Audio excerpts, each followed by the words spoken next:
تفسیر دیکھیں گے، آیت نمبر 113 ہے وقالت اليہود لیست النصارى على شیء وقالت النصارى لیست اليہود على شیء وهم یتلون الکتاب کذالک قال الذین لا یعلمون مثل قولهم فاللہ یحکم بینہم یوم القیامت فیما کانوا فیہ یختلفون۔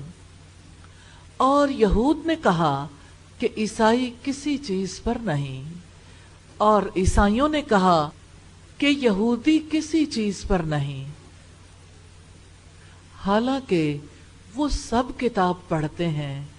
اسی طرح ان کی بات جیسی بات ان لوگوں نے کی جو علم نہیں رکھتے۔ پھر اللہ تعالیٰ قیامت کے دن ان کے درمیان ان معاملات کا فیصلہ کرے گا جس میں وہ اختلاف کرتے تھے۔ یہودیوں کے بارے میں جو تذکرہ، بنی اسرائیل کے بارے میں جو تذکرہ رکوع نمبر 5 سے شروع ہوا تھا، 14ویں رکوع پہ آ کے وہ کمپلیشن پہ آ گیا، یعنی وہ تذکرہ ختم ہونے پہ آ گیا۔ اس کے بعد آگے قبلے کی تبدیلی کے احکامات شروع ہو رہے ہیں۔ یہود و نصارہ کی باہمی دشمنی کی وضاحت کی ہے رب العزت نے کہ وہ ایک دوسرے سے بغض رکھتے ہیں، ایک دوسرے کو بھی کافر کہتے ہیں۔ اہل کتاب خود پرستی اور ضد میں ایسے مقام پر پہنچ گئے ہیں کہ انہیں اپنے سوا کوئی حق پر نظر نہیں آتا۔ انہوں نے ایک دوسرے کو بھی گمراہ اور کافر قرار دیا ہے۔ وقالت الیہود لیست النصارى علی شیء، اور یہود نے کہا کہ عیسائی کسی چیز پر نہیں۔ یہود نے نبیوں اور بزرگوں سے تعلق کو حق پرستی کا معیار بنا لیا، اس لیے وہ خود کو حق پر سمجھتے تھے۔ وقالت النصارى لیست الیہود علی شیء، اور عیسائیوں نے کہا کہ یہودی کسی چیز پر نہیں۔ عیسائیوں نے اپنے اندر خاص بات دیکھی۔ جب یہودیوں نے دعویٰ کیا تو عیسائیوں نے کہا اچھا ہمیں بھی اپنی خصوصیات تلاش کرنی چاہیے۔ انہوں نے کہا اللہ تعالیٰ نے اپنا اکلوتا بیٹا ہماری طرف بھیجا۔ انہوں نے سوچا ہم سے بڑھ کر کون ہے دنیا میں، ہم ہی تو حق پرست ہیں، کیونکہ خدا خود ہمارے پاس آ گیا، نعوذ باللہ۔ یعنی حضرت عیسیٰ علیہ السلام کو وہ خدا کا بیٹا بلکہ خدا ہی سمجھتے تھے۔ وَهُمْ يَتْلُونَ الْكِتَابَ، حالانکہ وہ سب کتاب پڑھتے ہیں، یعنی اللہ تعالیٰ کی کتاب تورات جسے یہودی پڑھتے ہیں اور انجیل جسے عیسائی پڑھتے ہیں۔ اس سے مراد یہ ہے کہ اللہ تعالیٰ کی کتاب پڑھنے کے باوجود انہوں نے اپنا عقیدہ، اپنی زندگی درست نہیں کی۔ كَذَلِكَ قَالَ الَّذِينَ لَا يَعْلَمُونَ مِثْلَ قَوْلِهِمْ، اسی طرح کی بات ان لوگوں نے کی جو علم نہیں رکھتے۔ اس سے مراد مشرکین عرب ہیں جن کو اہل کتاب یعنی کتاب والوں کے مقابلے میں بے علم کہا گیا۔ مشرک ہونے کے باوجود مکہ والے یہ گمان رکھتے تھے کہ ہم حق پر ہیں۔ آپ امیجن کر سکتے ہیں دنیا میں کتنی کتنی غلط فہمیاں لوگوں کو لاحق رہتی ہیں۔ مشرکوں نے نبی صلی اللہ علیہ وسلم کو بے دین کہا کہ اس نے دین چھوڑا ہے، ہم تو دین پر ہیں، نعوذ باللہ۔ یہ بھی کہا گیا الذین لا یعلمون، اس میں یہود و نصارہ اور تورات اور انجیل سے پہلی امتوں کی طرف اشارہ ہے۔ اللہ تعالیٰ نے فرمایا فاللہ یحکم بینہم یوم القیامت فیما کانوا فیہ یختلفون، پھر اللہ تعالیٰ قیامت کے دن ان کے درمیان ان معاملات کا فیصلہ کرے گا جس میں وہ اختلاف کرتے تھے۔ یعنی اختلافات دنیا میں دور نہیں ہو سکتے، کوئی کرنے کی کوشش بھی کرے تب بھی اصل فیصلہ تو اللہ تعالیٰ کے پاس ہے۔ رب العزت نے سورہ الحج کی آیت نمبر 17 میں فرمایا ان اللہ یفصل بینہم یوم القیامہ، یقیناً اللہ تعالیٰ قیامت کے دن ان کے درمیان فیصلہ کر دے گا۔ آیت نمبر 114 ہے وَمَنْ أَظْلَمُ مِمَّنْ مَنَعَ مَسَاجِدَ اللَّهِ أَنْ يُذْكَرَ فِيهَا اسْمُهُ وَسَعَى فِي خَرَابِهَا أُولَئِكَ مَا كَانَ لَهُمْ أَنْ يَدْخُلُوهَا إِلَّا خَائِفِينَ لَهُمْ فِي الدُّنْيَا خِزْيٌ وَلَهُمْ فِي الْآخِرَةِ عَذَابٌ عَظِيمٌ۔ اور اس سے بڑا ظالم اور کون ہے جس نے اللہ تعالیٰ کی مسجدوں سے روکا کہ ان میں اس کا نام لیا جائے اور ان کو ویران کرنے کی کوشش کی۔ انہی لوگوں کا حق نہ تھا کہ ان میں داخل ہوتے مگر ڈرتے ہوئے۔ ان کے لیے دنیا میں رسوائی ہے اور آخرت میں ان کے لیے بہت بڑا عذاب ہے۔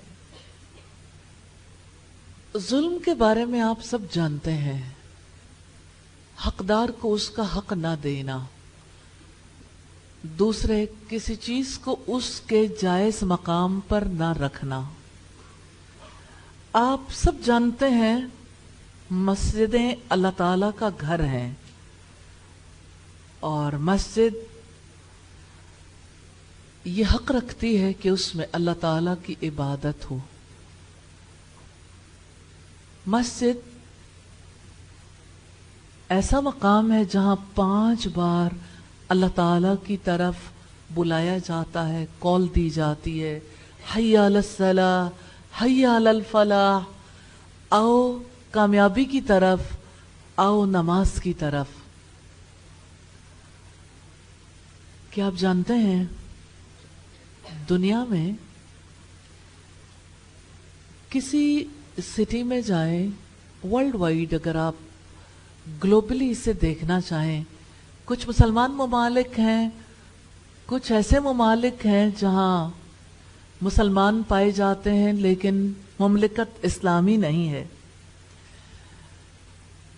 قدیم زمانے کی جو یادگاریں مختلف علاقوں میں ہیں،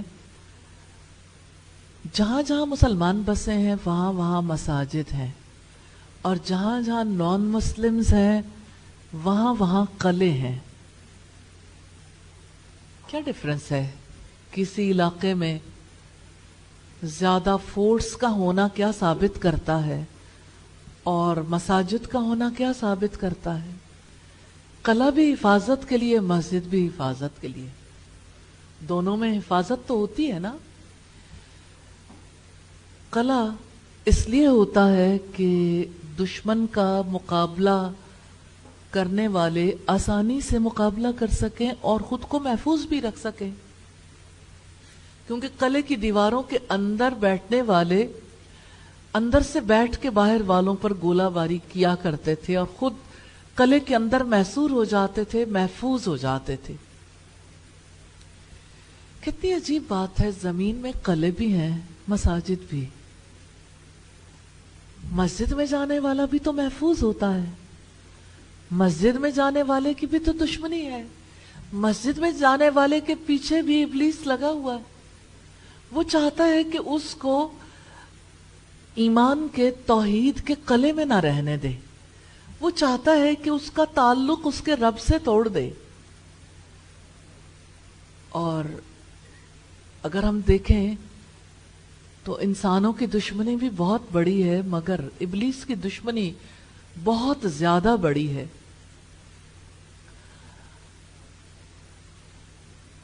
تو ہم دیکھتے ہیں کہ مسلمانوں کی یادگاروں میں اور نان بلیورز کی یادگاروں میں گہرا فرق ہے۔ اسے نان مسلم سیاح بھی محسوس کرتے ہیں۔ اونچے اونچے مینار پیغام دیتے ہیں کہ یہاں بسنے والوں کو دن میں 5 مرتبہ اللہ تعالیٰ کی طرف بلایا جاتا تھا کہ آؤ مسجد کے محفوظ قلعے میں پناہ لے لو۔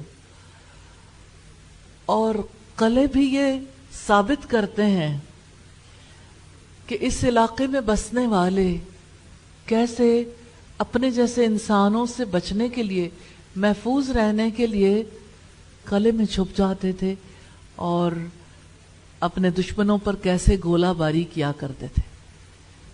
کہیں سے انسانوں کے لیے گولہ باری اور کہیں سے انسانوں کے لیے کامیابی کی طرف بلاوا، کتنا ڈفرنس ہے، کتنا فرق ہے. اسلام اور غیر اسلام میں، اللہ تعالیٰ کے دین میں اور انسانوں کے بنائے ہوئے ادیان میں یہ واقعہ ہے. زمین پر، اس گلوب پر، اس ارتھ پر مسلمان اور غیر مسلمان، مسلم اور غیر مسلم کے درمیان کیا مزاجی فرق ہوتا ہے، مزاجوں کا فرق ہے. جتنے نان بلیورز ہیں نا، ان کا اعتماد اپنی تدبیر پر ہوتا ہے جو وہ خود کر سکتے ہیں، اور مسلمان کا اعتماد اللہ تعالیٰ کی ذات پر ہوتا ہے. اسی وجہ سے غیر مسلموں نے اپنے تحفظ کے لیے اونچے اونچے قلعے کھڑے کیے، جو زبان حال سے یہ پکارتے ہیں میں بہت بڑا، میں بہت مضبوط، میرے پیچھے چھپنے والے محفوظ رہ سکتے ہیں. اور اس کے مقابلے میں مساجد بھی پیغام دیتی ہیں. مساجد سے ہمیں یہ پتہ چلتا ہے کہ اس علاقے کے بسنے والوں نے دنیا والوں کو یہ پیغام دیا، اللہ تعالیٰ سب سے بڑا ہے، میں بڑا نہیں، اللہ تعالیٰ سب سے بڑا ہے. اللہ اکبر، اللہ اکبر، اللہ سب سے بڑا ہے، اللہ تعالیٰ سب سے بڑا ہے. کتنا فرق ہے مسجد اور قلعے میں. مسجد میں 5 دفعہ لوگ اکٹھے ہوتے ہیں تاکہ اللہ تعالیٰ کی عبادت کر سکیں. مسجد مسلمانوں کا دینی مرکز ہے.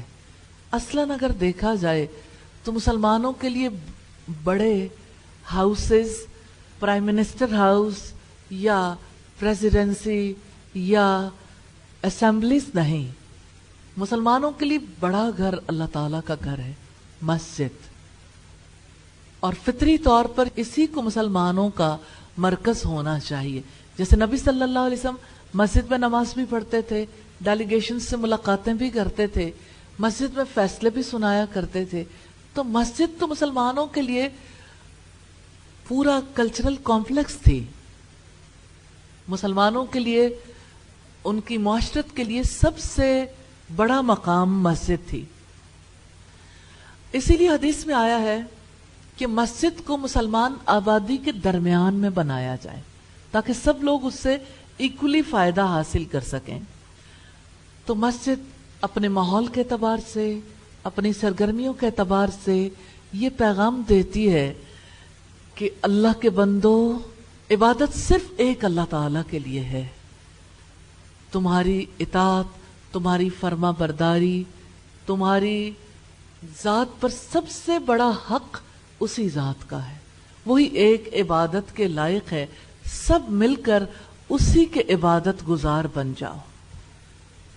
اللہ تعالیٰ نے اسی مسجد کے بارے میں یہاں پہ فرمایا وَمَنْ أَظْلَمُ مِمَّنْ مَنَعَ مَسَاجِدَ اللَّهِ أَنْ يُذْكَرَ فِيهَا اسْمُهُ وَسَعَىٰ فِي خَرَابِهَا. اور اس سے بڑا ظالم اور کون ہے جس نے اللہ تعالیٰ کی مسجدوں سے روکا کہ ان میں اس کا نام لیا جائے اور ان کو ویران کرنے کی کوشش کی.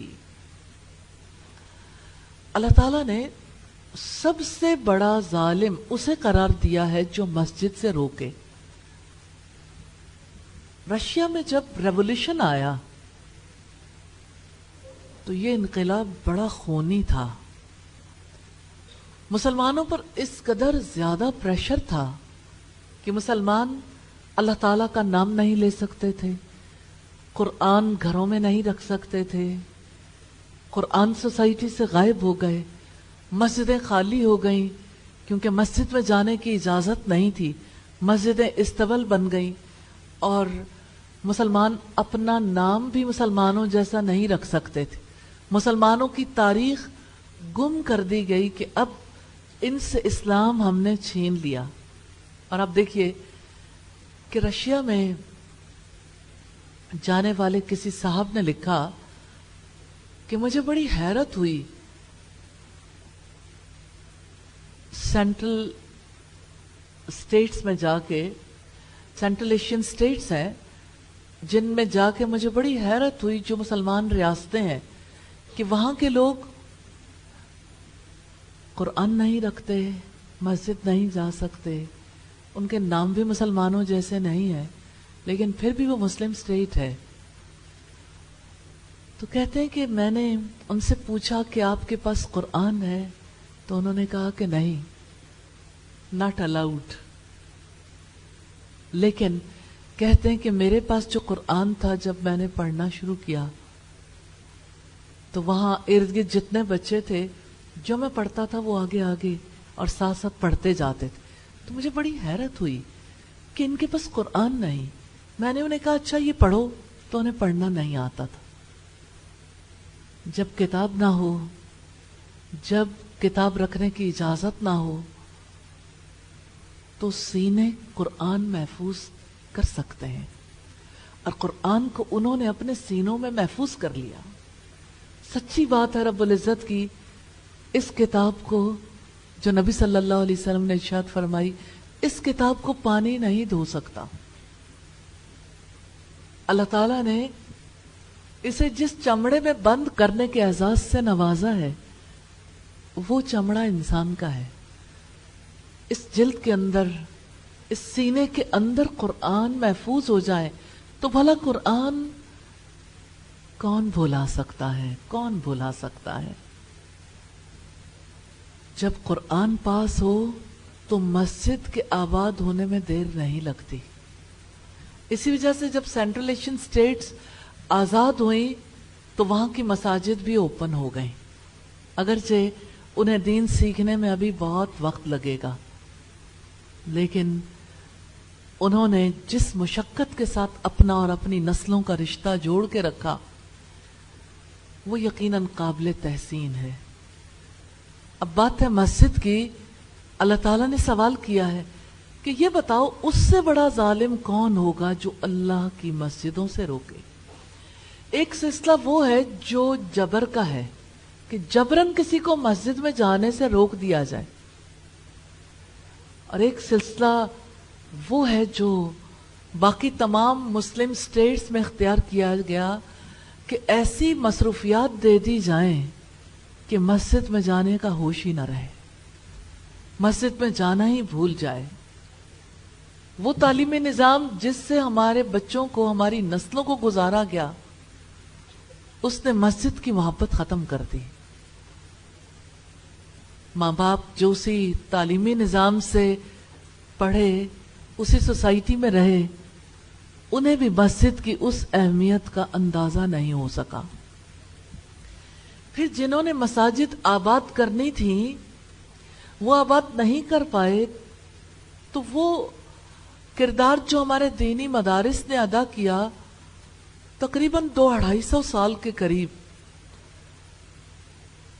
اللہ تعالیٰ کے دین کی زندگی کے لیے انہوں نے جو کردار ادا کیا، لوگوں کو دین سکھایا، پڑھایا، اور اس طرح سے مساجد کی آباد کاری کے لیے خدمات جاری رہیں۔ اب سوچے، آندھی آئے، بارش آئے، 4 دن سے بجلی نہ آئے، چاہے حالات کتنے دگرگوں ہو جائے، مسجد کے میناروں سے اذان کا سلسلہ جاری رہتا۔ نارملی ایسا ہوتا ہے کہ لوگ رات کو دیر سے سوتے ہیں تو صبح اٹھنا ان کے لیے ڈیفیکلٹ ہو جاتا ہے، آخری وقت پہ جا کے شاید نماز پڑھ لیں، اور اکثر لوگوں کی وہ نماز بھی باقی نہیں رہتی۔ لیکن اب سوچئے، بارش میں بھیگتے ہوئے اس شخص کے بارے میں جو آدھی رات کے بعد نکلتا ہے، طوفان ہو، آندھی ہو، ہر صورت میں اپنے وقت پہ جا کے اذان دیتا۔ یہ کتنی بڑی دولت ہے۔ 5 دفعہ کی پکار جس مینار سے جاری ہوتی ہے اور جاری رہتی ہے سوسائٹی کے ہر مقام پر جہاں مسلمان بستے ہیں، اس مینار سے مسلمانوں کی اولادوں کو محبت کیوں نہیں ہوتی؟ مسلمانوں کی اولادوں کے دلوں میں اس مینار سے اپنے رب کے لیے پکارنے کی حرص کیوں بیدار نہیں ہوتی؟ وہ شوق دلوں کے اندر پروان کیوں نہیں چڑھتا؟ مسجد تو اللہ تعالیٰ کا گھر ہے. جیسے زمین پر کعبۃ اللہ اللہ تعالیٰ کی نشانی ہے، ایسے ہی ہر مسجد اللہ تعالیٰ کا گھر ہے، اس کی نشانی ہے. رب کا گھر ہو اور کوئی رب کے در پر نہ جائے. کیا ہو گیا مسلمان قوم کو؟ کیا بن گئی اس قوم کے ساتھ؟ اللہ رب العزت نے اسی کی جانب توجہ دلائی ہے اور اسے سب سے بڑا ظالم قرار دیا ہے جو اللہ تعالیٰ کی مسجدوں میں اس کے نام کی یاد سے روکے اور اطاعت کے کاموں سے، نماز پڑھنے سے، ذکر کرنے سے روکے، اور جو مسجدوں کو ویران کرنے کی کوشش کرے. ایسے لوگوں کو دنیا میں رسوائی اور آخرت میں بڑے عذاب کی وعید دی گئی ہے. جب مسجد سے محبت رہتی ہے نا تو اس محبت کی وجہ سے دینی شاعر سے محبت رہتی ہے. جب 5 دفعہ کی پکار دلوں کو نہیں پگھلاتی تو لوگ دینی شاعر سے بھی بے تعلق ہو جاتے ہیں. آپ نے شاید نیوز سنی ہو کے پی کے میں اناؤنس کیا گیا کہ یہاں کی بچیاں حجاب میں اسکول آیا کریں گی اور حجاب کو انہوں نے لازم قرار دے دیا. 2 دن کے بعد پابندی ختم ہو گئی کیونکہ تمام اینکرز، میڈیا پرسنز نے اور باقی خواتین نے آگے بڑھ کے جو رول پلے کیا، میں نہیں سمجھتی کہ اس سے سیاہ کردار کے علاوہ کچھ اور کہا جا سکتا ہے. آج صبح آنے سے پہلے ایک ٹی وی شو لگا ہوا تھا جہاں پہ ایک اینکر نے سوال کیا منسٹر صاحب سے کہ آپ یہ بتائیے کہ آپ نے لڑکیوں کے لیے تو ڈریس کوڈ تجویز کر دیا، آپ نے لڑکوں کے بارے میں سوچا کہ ان کے لیے کیا ڈریس کوڈ ہو؟ کیا آپ کو اس کے بارے میں نہیں سوچنا چاہیے؟ تو مجھے بہت ترس آیا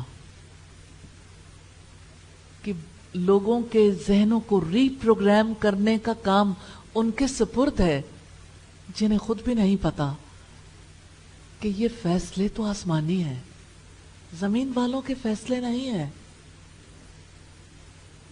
اب سوچئے، یہ ملک اسلام کے نام پر حاصل کیا گیا تھا. اس ملک میں اسلام کا نام لینا کس قدر مشکل بنا دیا گیا. اس ملک میں اگر کوئی بچی کے سر کو ڈھانپنے کی بات کرے اور صاحب اقتدار بھی ہو کہ وہ قانوناً سر ڈھانپنے کو لازم قرار دے دے تو احتجاج شروع ہو جاتا ہے.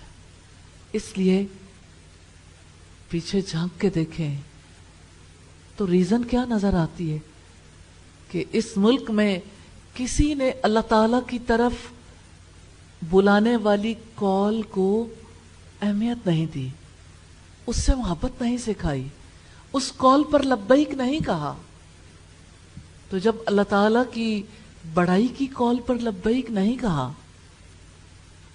تو اللہ تعالیٰ کے حکم پر کیسے کہیں گے؟ اسی لیے رب العزت نے فرمایا اس سے بڑا ظالم کون ہے.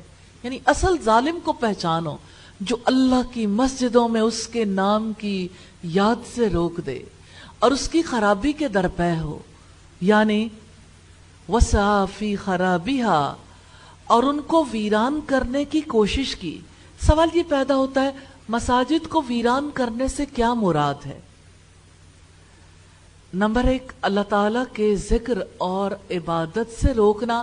ظاہر ہے مسجدیں تو عبادت سے آباد ہوتی ہیں، لیکن ایک چیز جو میں یہاں بتانا چاہتی ہوں، مسجد اور مکتب اسلام کے ابتدائی دور میں، رسول اللہ کے عہد میں، بعد کے ادوار میں، ایک مسجد جو ایک طرف عبادت گاہ تھی تو دوسری طرف تعلیمی ادارہ بھی. علم اور عبادت کے درمیان ایک رشتہ تھا. ہاں، وہ سب سے بڑا ظالم ہے جس نے علم اور عبادت کے رشتے کو کاٹ ڈالا.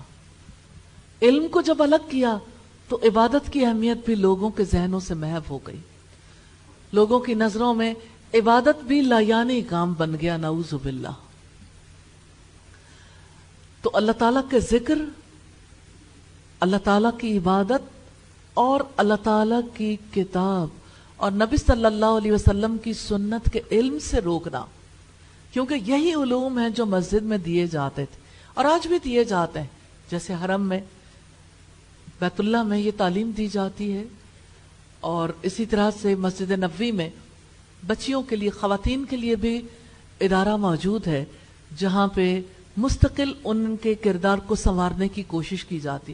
حتیٰ کہ مسجد نبوی میں جانے والے اچھے طریقے سے دیکھتے ہیں، جانتے ہیں کہ چاشت کے بعد وہاں پہ تعلیم کا سلسلہ شروع ہو جاتا ہے، اور وہاں کی جو مرشد خواتین ہیں وہ وہاں تجوید پڑھاتی ہیں، اللہ تعالیٰ کے اسماء و صفات کو پڑھاتی ہیں، اور دنیا کے گوشے گوشے سے آنے والے لوگ قرآن مجید کو اہل زبان سے سیکھتے ہیں اور ان کو درست کرنے کی کوشش کرتے ہیں. الحمدللہ. تو مسجد کی آباد کاری کے لیے سب سے بڑی چیز جس کی ضرورت ہے وہ علم ہے، اور مسجدیں ویران ہوئی جب علم اور عبادت کا رشتہ ختم ہو گیا. دوسری چیز جو مساجد کو ویران کرنے کے حوالے سے اہم ہے، مساجد کو گرا دینا. یعنی مسجدیں، دو چیزیں اس میں آتی ہیں. کسی سوسائٹی میں، کسی علاقے میں مساجد نہ بننے دینا. کیا آپ جانتے ہیں اس وقت ہمارے ملک میں یہی طریقہ کار جاری ہے. 8 سال سے، 10 سال سے جن علاقوں کے لیے لوگوں نے اپلائی کیا، ہم جگہ دی، مساجد خود بنائیں گے، اجازت دے دیں، اجازت نہیں. مساجد بنانے کی اجازت نہیں ہے. جو معلوم کرنا چاہتا ہے اس کو معلوم ہو جاتا ہے کہ ہماری سوسائٹی میں کیا ہو گیا. نئی سوسائٹیز بنتی ہیں، ضرورت 10 مساجد کی ہے. جس علاقے میں، وہاں ایک مسجد کیا کرے گی، کیونکہ سوسائٹیز بہت بڑی بڑی بھی ہیں. نیچرلی جب اپنے گھر سے بہت فاصلے پر مسجد ہو تو 5 وقت کی حاضری مشکل ہو جاتی ہے. تو مساجد کو گرا دینے میں تو پہلے والی مسجد ختم ہوتی ہے، لیکن زمین پر اللہ تعالیٰ کے گھروں کی تعمیر کی اجازت نہ دینا، یہ بھی دراصل لوگوں کو اللہ تعالیٰ سے دور رکھنے کا اور عبادت سے دور رکھنے کا اور مساجد کی ویرانی کا سلسلہ ہے. پھر مساجد کی عمارتوں کو نقصان پہنچانا، پھر مساجد کو شرک سے پاک کرنے سے روکنا. یہاں سوال یہ پیدا ہوتا ہے کہ اس آیت کے پیچھے کیا ہے، کیا واقعہ ہوا، کیا ایسا سلسلہ ہوا جس کی وجہ سے اللہ پاک نے یہ ارشاد فرمایا اس سے بڑا ظالم کون ہے جو اللہ تعالیٰ کی مسجدوں میں اس کے نام کی یاد سے روک دے اور اس کو ویران کرنے کے درپے ہو جائے. ہوا یوں کہ عیسائیوں نے شاہ روم کے ساتھ مل کر بیت المقدس میں یہودیوں کو عبادت کرنے سے روکا تھا اور اس کی تخریب کاری میں حصہ لیا تھا. مشرکین مکہ جنہوں نے مسلمانوں کو اللہ تعالیٰ کے گھر سے روکا تھا، نبی صلی اللہ علیہ وسلم اور مسلمانوں کو مکہ سے ہجرت پر مجبور کیا تھا. بیت اللہ میں مسلمانوں کو عبادت سے روکا تھا. آپ جانتے ہیں جب ہجرت ہوئی تو لوگ اللہ تعالیٰ کے گھر سے کٹ گئے تھے نا، پھر انہیں واپس جانے نہیں دیا جاتا تھا. اور جب صلح حدیبیہ ہوئی تھی، اس علاقے کی تاریخ میں اس سے پہلا کوئی واقعہ نہیں ملتا. گزشتہ 4000 سال میں کسی کو اللہ تعالیٰ کے گھر سے نہیں روکا گیا تھا. ابراہیم علیہ السلام نے جس گھر کو تعمیر کیا، اس گھر میں داخلے سے جس کو روکا گیا وہ انہی کی دعا کے نتیجے میں تو اللہ تعالیٰ کی طرف سے نبی مبعوث ہوئے. جیسے اقبال نے کہا، دعائے خلیل و نوید مسیحا. آپ صلی اللہ علیہ وسلم نے فرمایا، میں اپنے باپ ابراہیم علیہ السلام کی دعا اور اپنے بھائی عیسیٰ علیہ السلام کی بشارت ہوں، ان کی طرف سے دی جانے والی خوشخبری ہوں. تو صلح حدیبیہ کے موقع پر مسلمانوں کو جب عمرہ کرنے سے روکا گیا تھا تو اللہ کی مسجد سے روکا گیا تھا. اوفی نے اپنی تفسیر میں سیدنا ابن عباس کا یہ قول نقل کیا ہے کہ وہ نصارہ تھے جنہوں نے یہود کو بیت المقدس میں نماز پڑھنے سے روکا تھا، اور بخت نصر باہلی مجوسی کی مدد کی تھی جس نے بیت المقدس کو تاراج کیا تھا۔ ابن جریر طبری نے اسی رائے کو اختیار کیا ہے، تفسیر الرحمن کی روایت ہے۔ رب العزت نے فرمایا اولئک ما کان لہم ان یدخلوها الا خائفین، انہی لوگوں کا حق نہ تھا کہ ان میں داخل ہوتے مگر ڈرتے ہوئے، یعنی انہیں تو اللہ تعالیٰ کی عظمت کے احساس سے دب جانا چاہیے تھا، اللہ تعالیٰ سے ڈرتے ہوئے مساجد میں جانا چاہیے تھا۔ ان لوگوں کا یہ حق نہ تھا کہ ان میں داخل ہوتے مگر ڈرتے ہوئے۔ آیت کے اس حصے میں مسلمانوں کے غلبے کی پیشین گوئی ہے کہ مشرک عنقریب مسجد حرام میں ڈرتے ہوئے داخل ہوں گے۔ لہم فی الدنیا خزی وَلَهُمْ فِي الْآخِرَةِ عَذَابٌ عظیم، ان کے لیے دنیا میں رسوائی ہے اور آخرت میں ان کے لیے بہت بڑا عذاب ہے۔ تو جو لوگ مساجد کی ویرانی کے درپے ہوں، ان کے بارے میں رب العزت کا فیصلہ ہے کہ ان کے لیے دنیا میں رسوائی ہے اور آخرت میں ان کے لیے بھاری سزا ہے۔ اللہ تعالیٰ کی مسجدوں سے روکنے والوں میں اصحاب فیل بھی شامل ہیں، قریش بھی شامل ہیں۔ جب انہوں نے حدیبیہ کے سال نبی صلی اللہ علیہ وسلم کو روک دیا تھا، اور اس گروہ میں عیسائی اور اہل ظلم بھی شامل ہیں جنہوں نے اللہ تعالیٰ کی مخالفت کرتے ہوئے پوری کوشش کی بیت المقدس کو ویران کیا، اور اللہ تعالیٰ نے ان کے کرتوتوں کی یہ سزا دی کہ ان کو شرعی اور تقدیری طور پر مسجد اقصی میں داخل ہونے سے روک دیا، سوائے اس کے کہ وہ ڈرتے ہوئے ذلت اور انکسار کے ساتھ داخل ہوں۔ جب انہوں نے اللہ کے بندوں کو خوفزدہ کیا تو اللہ تعالیٰ نے بھی ان پر خوف مسلط کر دیا۔ مشرکین مکہ نے رسول اللہ کو مسجد حرام میں داخل ہونے سے روک دیا، مگر تھوڑا ہی عرصہ گزرا کہ اللہ تعالیٰ نے رسول اللہ کو مکہ فتح کرنے کی اجازت مرحمت فرما دی، اور مشرکوں کو اللہ تعالیٰ نے اپنے گھر کے قریب جانے سے منع کر دیا۔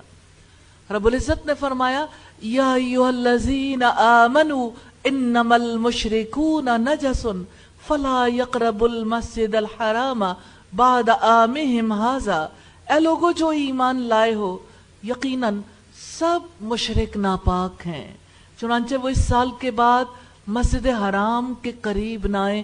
یہ سورہ توبہ کی آیت نمبر 28 ہے۔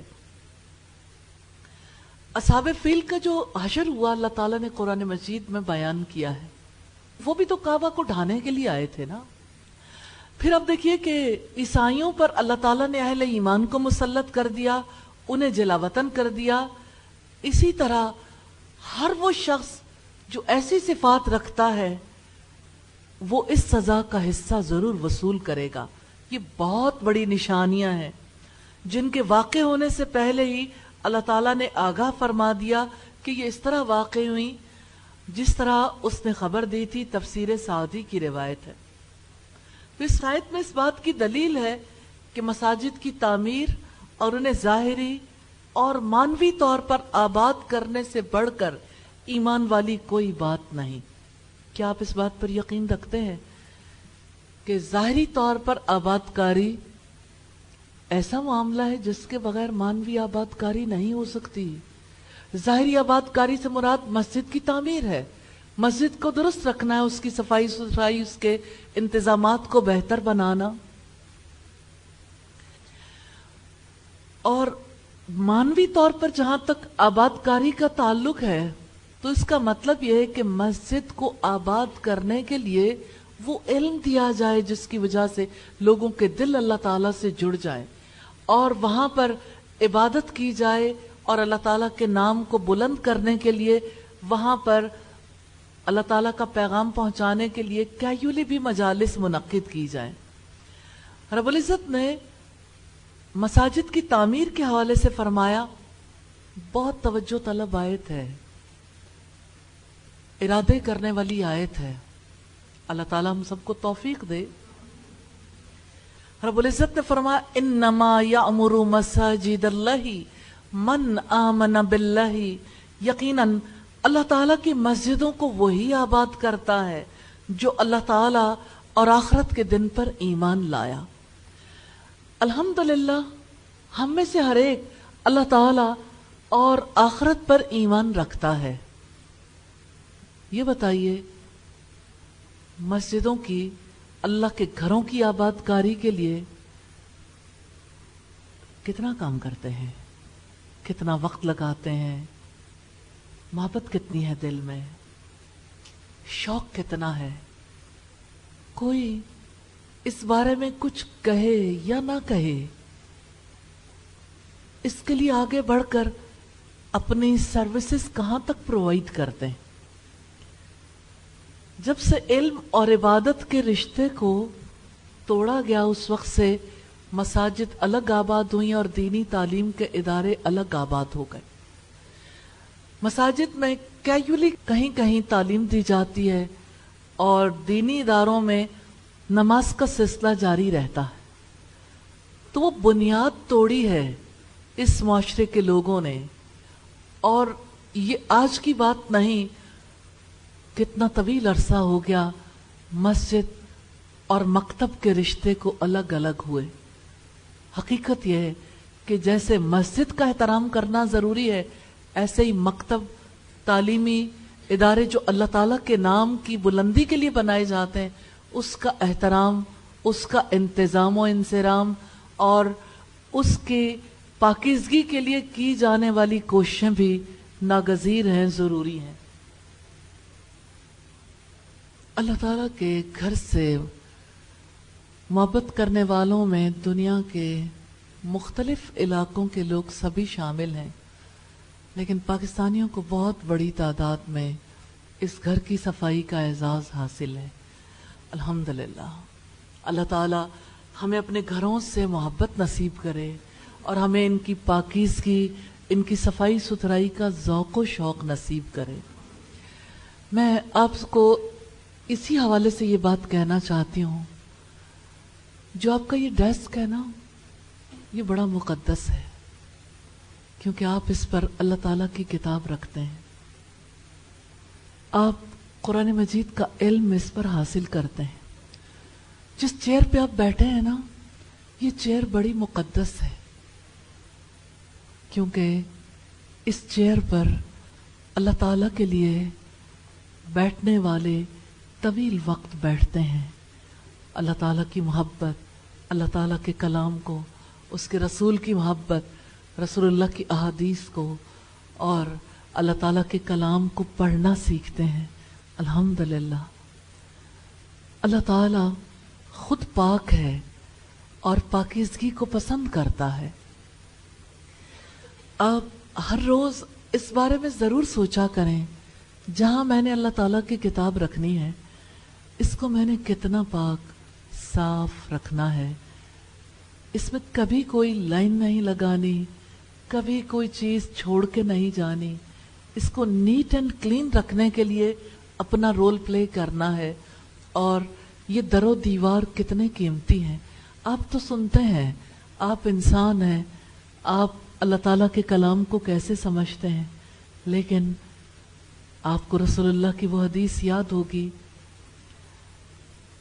جس میں آپ نے خوشخبری دی ہے علم حاصل کرنے کے لیے نکلنے والے کے بارے میں۔ ہر کچی پکی عمارت جو اس کے راستے میں آئے گی وہ اس کے لیے گواہی دے گی۔ کچی پکی عمارتیں جو راستے میں آئیں گواہ بن جائیں، اور جہاں بیٹھ کر آپ قرآن سنیں، یہ ستون بھی گواہی دے گا، یہ پنکھا بھی، یہ چھت بھی، یہ در و دیوار، یہ سب آپ کے گواہ ہیں۔ حشر کے میدان میں کتنی زیادہ ضرورت ہوگی ان گواہیوں کی۔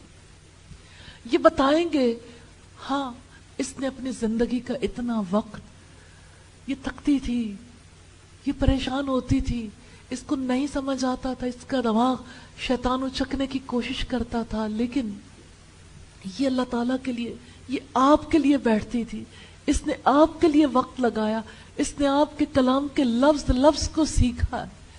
ہم اس کے لیے گواہی دیتے ہیں، یہ روشنیاں، یہ لائٹس بھی گواہی دیں گی انشاءاللہ تعالی۔ یہ اسکرین جس کو آپ دیکھتے ہیں آپ کی نظریں گواہ بنیں گی تو یہ اسکرین بھی گواہ بنے گی، یہ فرش بھی گواہ بن جائے گا کہ مجھ پر چل کر آنے والوں نے اپنے رب سے محبت کرنی کیسے سیکھی تھی، اس کی کتاب کا علم کیسے حاصل کیا تھا۔ جب آپ اللہ تعالیٰ کے اس گھر میں آتے ہیں، باہر سے ہی وہ اینٹیں اور وہ جو باہر کا حصہ ہے، وہ سٹیپس جن پر آپ چڑھتے ہیں، گیٹ جب آپ کھولتے ہیں، اس کا کنڈا بھی گواہی دے گا کتنی بار اس کا ہاتھ لگا تھا۔ جب آپ اس صحن سے چل کے آتے ہیں، وہ صحن بھی گواہی دے گا، اور وہ کلاس رومز جہاں آپ بیٹھتے ہیں، اس کی ایک ایک چیز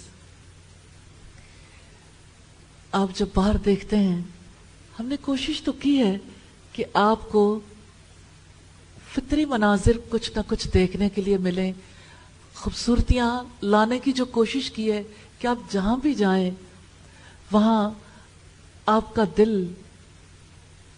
جو اللہ تعالیٰ سے لگ رہا ہے وہ دل خوش ہو جائے، آپ کا دل کھل جائے، آپ کی تھکاوٹ دور ہو جائے۔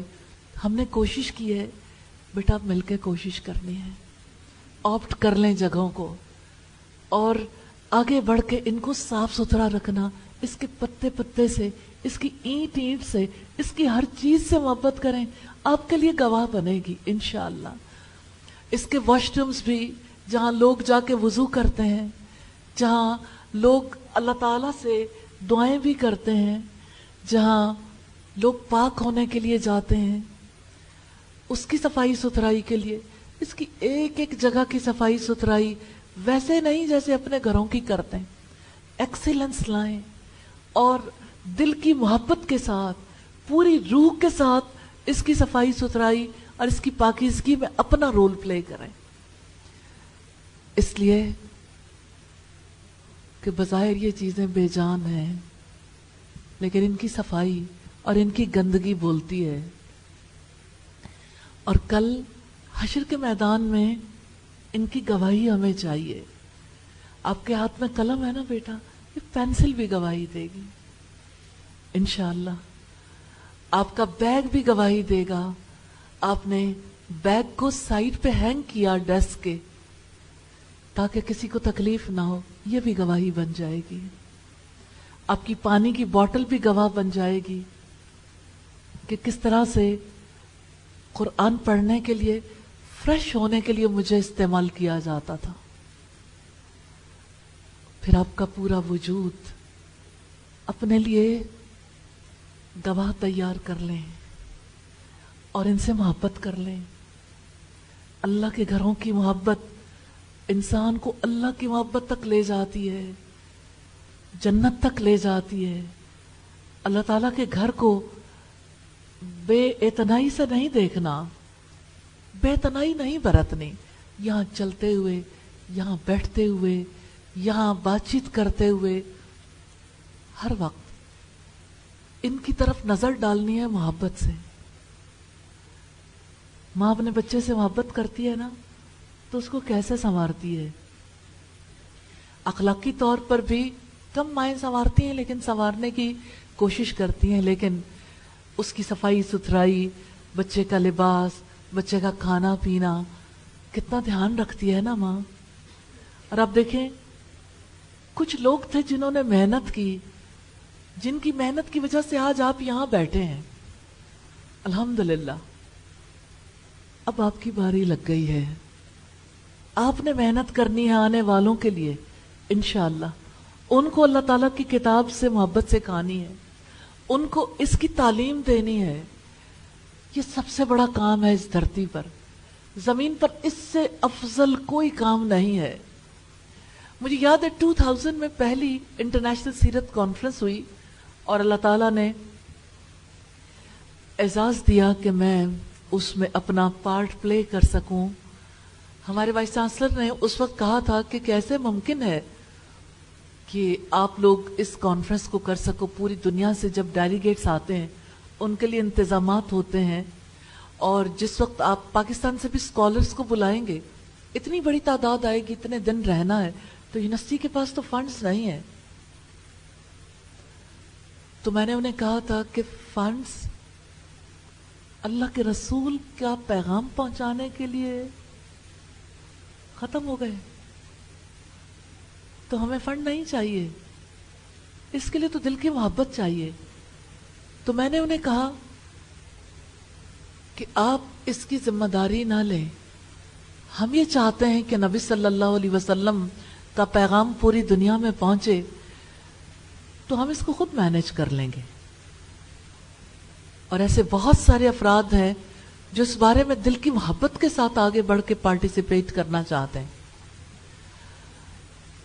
الحمدللہ پھر جب ہم نے وہ سیرت کانفرنس منعقد کی تو پہلا ڈنر تھا، تمام ڈیلیگیٹس تھے، اور اس ڈنر پہ جو سیرت چیئر پہ پروفیسر تھے انہوں نے یہ کہا، سٹی کے سارے ایسے لوگ آئے ہوئے تھے جو مل اونرز تھے، بزنس مین تھے اور اسکالرز بھی تھے، سب موجود تھے، تو انہوں نے ایک ایک کا نام لے کے کہا کہ آپ کی جو فیکٹری ہے، آپ جو فلاں بزنس کرتے ہو، آپ جو فلاں بزنس کرتے ہو، کیا آپ سمجھتے ہو کہ یہ اللہ کے رسول کی باتیں، ان کی احادیث، ان کی سیرت پہنچانے سے زیادہ افضل ہے؟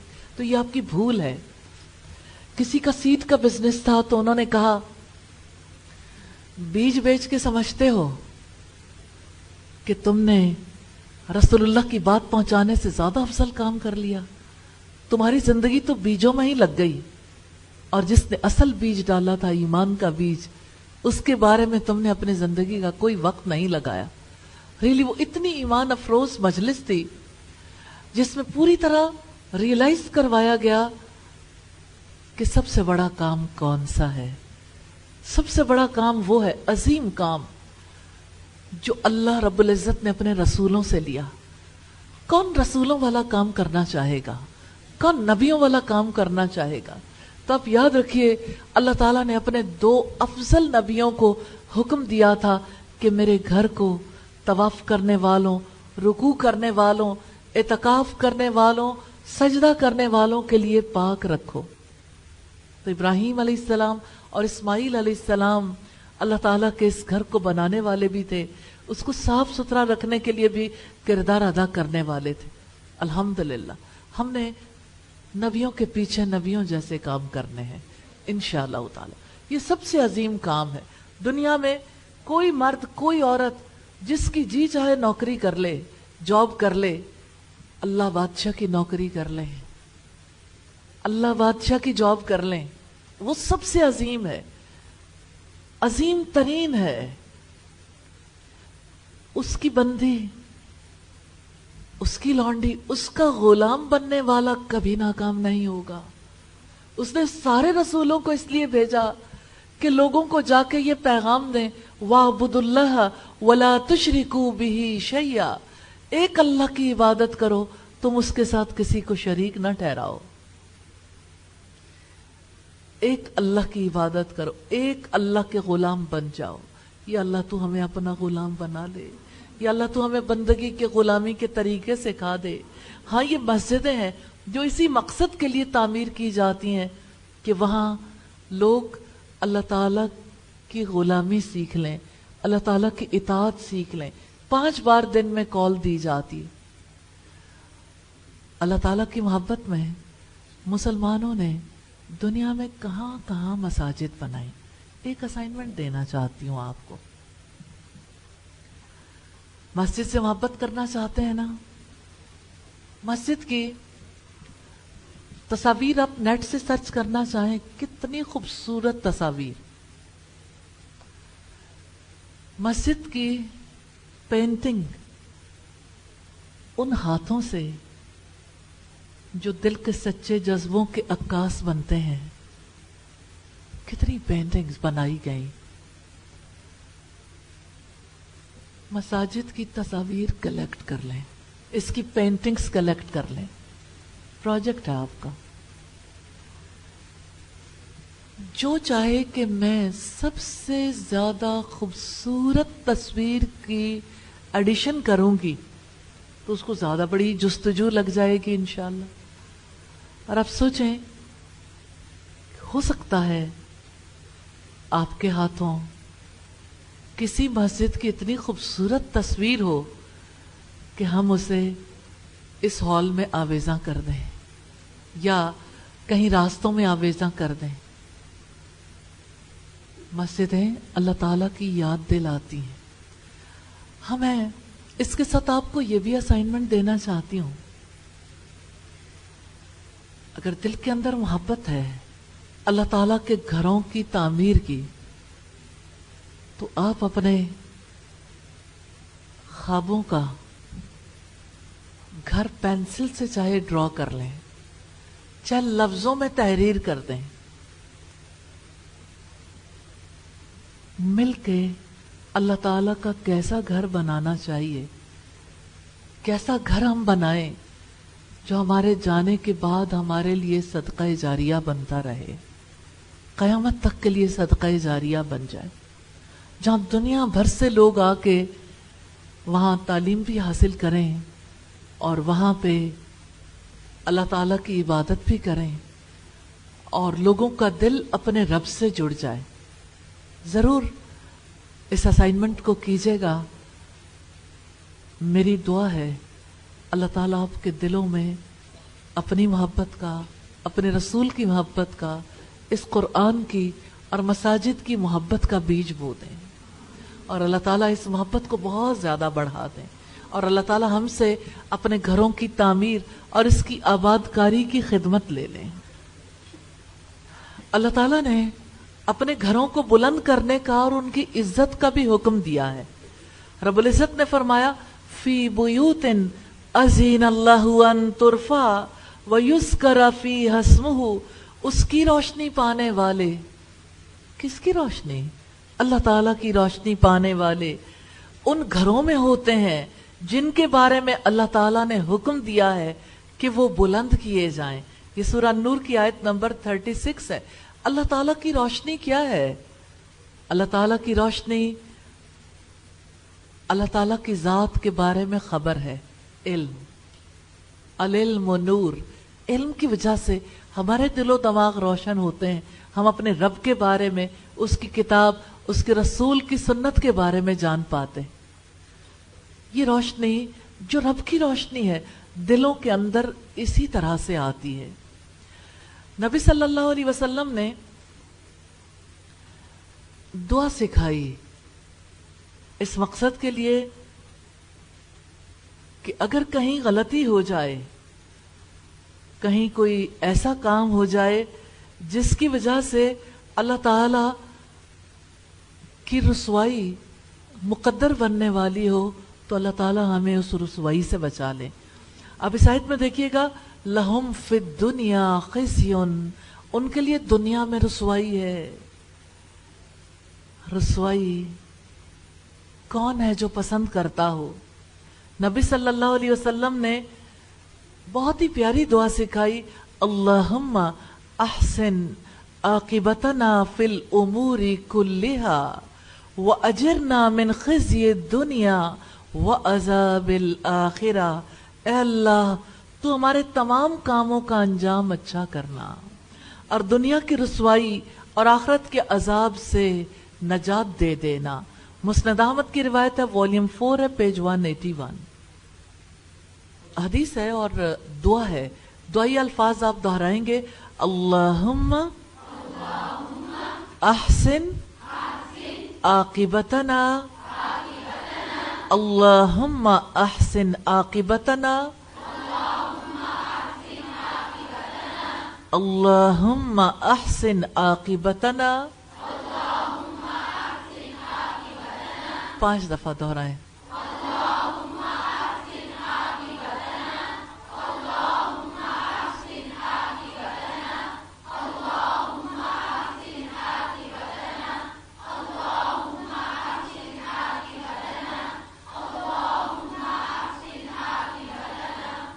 اللہم احسن عاقبتنا فی الامور کلہا.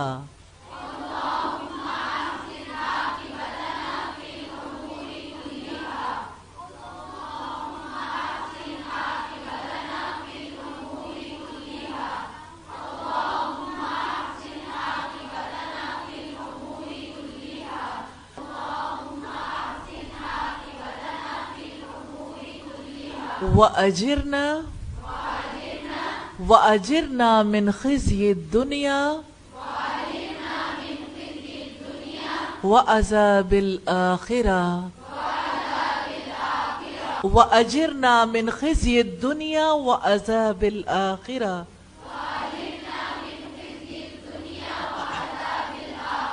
5 دفعہ دہرائیں.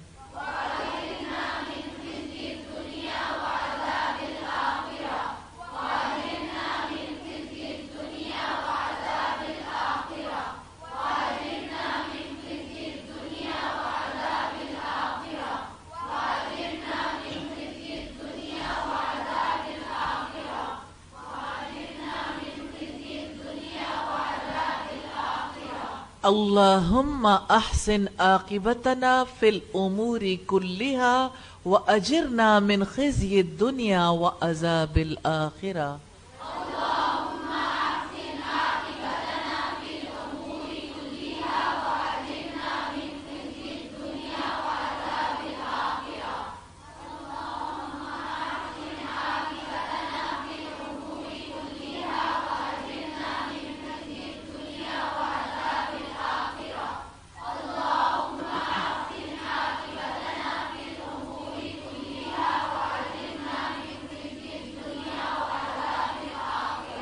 یہ دعا آپ نے اپنی امی کو سکھانی ہے، اپنی بہن کو بھی اور اپنے بابا کو بھی، انشاءاللہ بھائیوں کو بھی. تو یہ دعا ضرور سکھائیں تاکہ سب اللہ تعالیٰ کے فضل سے کاموں کے اچھے انجام تک پہنچیں، دنیا کی رسوائی اور آخرت کے عذاب سے نجات پائیں. وَلِلَّهِ الْمَشْرِقُ وَالْمَغْرِبُ فَأَيْنَمَا تُوَلُّوا فَثَمَّ وَجْهُ اللَّهِ إِنَّ اللَّهَ وَاسِعٌ عَلِيمٌ. اور مشرق اور مغرب اللہ تعالیٰ کے لیے ہیں، چنانچہ جدھر بھی تم رخ کرو گے تو اسی طرف اللہ تعالیٰ کا چہرہ ہے. یقیناً اللہ تعالیٰ بڑی وسعت والا، سب کچھ جاننے والا ہے. اللہ تعالیٰ نے رسول اللہ صلی اللہ علیہ وسلم اور صحابہ کرام کی دلجوئی فرمائی ہے. وَلِلَّهِ الْمَشْرِقُ وَالْمَغْرِبُ، اور مشرق و مغرب اللہ تعالیٰ کے لیے ہیں. صحابہ کرام کہاں تھے جب یہ آیت نازل ہوئی؟ مدینہ میں. ان کو مکہ سے نکال دیا گیا تھا، انہیں اللہ تعالیٰ کے گھر سے، حرم سے دور کر دیا گیا تھا. تو اللہ تعالیٰ نے فرمایا اللہ تعالیٰ کے لیے مشرق اور مغرب، غم نہ کرو، تمہارا رب تمام جہانوں کا مالک ہے. کوئی جگہ، کوئی مقام ایسا نہیں جس کا کوئی اور مالک بن جائے. نبی صلی اللہ علیہ وسلم اور صحابہ کو مکہ کی سرزمین سے جب نکالا گیا، مسجد حرام سے، نماز پڑھنے کی جگہ سے ہٹا دیا گیا، جس کی وجہ سے ان کے دلوں میں بڑا غم تھا. اللہ تعالیٰ نے اس آیت میں انہیں دلاسا دیا ہے کہ دیکھو مشرق اور مغرب تو اللہ تعالیٰ کے ہیں. جانتے ہیں مدینہ آنے کے بعد کیا ہوا تھا؟ بیت اللہ تو چھوٹا تھا، مکہ تو چھوٹا تھا، پھر مکہ کی طرف رخ کر کے نماز پڑھنی بھی چھوٹ گئی. کیا دل پہ بیتتی ہوگی اہل اسلام کے جب وہ بیت المقدس کی طرف رخ کر کے نماز پڑھتے ہوں گے. وہ اس علاقے میں پیدا ہوئے، پلے بڑے، انہوں نے بچپن سے اس کی محبت سیکھی تھی. وہ جب مسلمان نہیں تھے تب بھی اس گھر کا احترام کرتے تھے. وہ اس سرزمین پر رہنا اپنے لیے باعث فخر سمجھتے تھے. وہ اس حرم میں آنے والے حاجیوں کی خدمت کرتے تھے. پھر جب وہ مسلمان ہوئے، پھر جب انہیں اللہ تعالیٰ کے راستے میں ستایا گیا، پھر جب وہ اللہ تعالیٰ کی خاطر اس علاقے سے نکال دیے گئے، پھر ان کا قبلہ بھی چھن گیا. دن رات نبی صلی اللہ علیہ وسلم کی نظریں آسمان کی طرف لگی رہتی تھی، کب اللہ تعالیٰ کا حکم آئے اور ہم بیت المقدس سے رخ بیت اللہ کی طرف پھیر دیں. رب العزت نے انہی لوگوں کو جنہوں نے 16-17 ماہ بیت المقدس کی طرف رخ کر کے نماز پڑھی، انہی لوگوں کو تسلی دی ہے کہ قبلہ بدل جائے گا اور ورلڈ لیڈرز بھی بدل جائیں گے. تحویل قبلہ کا حکم اس کے بعد آ گیا اور بیت اللہ کو قبلہ مقرر کر دیا گیا. ابتدا میں یہودی بڑے خوش تھے اس لیے کہ نبی صلی اللہ علیہ وسلم نے پہلے انبیاء کی سنت میں بیت المقدس کی طرف رخ کر کے ہی نماز پڑھی، مگر آپ کی خواہش تھی کہ خلیل اللہ ہی کی مسجد قبلہ بنا دی جائے. اسی وجہ سے آپ آسمان کی طرف رخ کر کے دعائیں کیا کرتے تھے. آخر کار وہ خوشی کی گھڑی آ گئی جس میں تحویل قبلہ کا حکم اترا. اس پر یہودیوں نے اعتراض کیا، کیسا دین ہے، ایک بات پر جمتا ہی نہیں ہے. اس پر یہ آیت اتری، رب العزت نے فرمایا فَأَيْنَمَا تُوَلُّوا فَثَمَّ وَجْهُ اللَّهِ، چنانچہ جدھر بھی تم رخ کرو گے تو اسی طرف اللہ تعالیٰ کا چہرہ ہے. تم تو اللہ تعالیٰ سے محبت کرتے ہو، اللہ تعالیٰ کے گھر سے محبت بھی اللہ تعالیٰ کے لیے ہے، تو جدھر بھی تم رخ کرو گے ادھر ہی اللہ تعالیٰ کا چہرہ ہے، یعنی وہیں سے تمہیں اللہ تعالیٰ کی خوشی نصیب ہوگی. تو اللہ تعالیٰ نے یہاں مشرق و مغرب کا ذکر خاص طور پر کیا ہے کہ یہ دونوں عظیم مقام ہیں جہاں سے روشنی طلوع اور غروب ہوتی ہے، کہ جو رب مشرق و مغرب کا مالک ہے وہی ساری سمتوں کا مالک ہے. سیدنا ابن عباس سے روایت ہے، اس کے معنی یہ ہیں کہ مشرق یا مغرب جس طرف تم منہ کرو اللہ تعالیٰ کا قبلہ اسی طرف ہے. تفسیر ابن ابی حاتم کی روایت ہے. اور یہ بھی کہا گیا کہ اللہ تعالیٰ نے اس آیت کو کعبہ کی طرف منہ کرنے کی فرضیت سے پہلے نازل فرمایا. ابن جریر فرماتے ہیں کچھ لوگوں نے یہ بھی کہا ہے کہ یہ آیت سفر میں، سواری پر نفل نماز، شمشیر زنی یا شدت خوف کی حالت میں فرض نماز مشرق و مغرب کی طرف منہ کر کے ادا کرنے کی اجازت کے متعلق نازل ہوئی ہے. یہ تفسیر تبری کی روایت ہے. سیدنا عبداللہ ابن عمر بیان کرتے ہیں کہ رسول اللہ مکہ سے مدینہ جا رہے تھے. دوران سفر میں آپ اپنی سواری پر جدھر بھی اس کا رخ ہوتا نماز پڑھ لیا کرتے تھے. ابن عمر فرماتے ہیں اسی سلسلے میں یہ آیت نازل ہوئی ہے کہ جدھر بھی تم رخ کرو گے اسی طرف اللہ تعالیٰ کا چہرہ ہے. مسلم کی روایت 1612 نمبر پر ہے. ایک قول یہ بھی ہے کہ یہ آیت اس شخص کے بارے میں نازل ہوئی ہے کہ سخت تاریکی اور بادلوں کی وجہ سے جس کے لیے قبلے کا رخ مشتبہ ہو گیا اور وہ قبلے کے علاوہ کسی اور طرف منہ کر کے نماز پڑھ لے. یہ روایت تفسیر تبری کی ہے. اللہ تعالیٰ نے اپنی عبادت کے لیے خاص سمت کا تعین عبادت کی تنظیمی ضروریات کو پورا کرنے کے لیے کیا ہے. اس کا یہ مطلب نہیں ہے کہ اللہ تعالیٰ اسی خاص رخ میں، آپ جہاں بھی رخ کرو گے اللہ تعالیٰ کا رخ ہے، لیکن شرط یہ ہے کہ اس جانب رخ پھیرنا اللہ تعالیٰ کے حکم سے ہو. فَثَمَّ وَجْهُ اللَّهِ، اس سے اللہ تعالیٰ کے چہرے کا ثبوت ملتا ہے، مگر جیسے اس کی ذات کے لائق ہے. یقیناً اللہ تعالیٰ کا چہرہ مخلوق کے چہروں کے مشابہ نہیں ہے. اللہ تعالیٰ نے اپنے چہرے کا ذکر کیا، ہم اس کے چہرے کی کوئی وضاحت نہیں کر سکتے، اس لیے کہ اگر کوئی اس کی وضاحت چاہے تو نہ اللہ تعالیٰ کی کتاب میں وضاحت ہے نہ رسول اللہ کی احادیث میں، تو ٹامک ٹوئیاں مارنے کے سوا کوئی کیا کر سکتا ہے. قیاس آرائیاں کرنے کی تو اجازت نہیں ہے.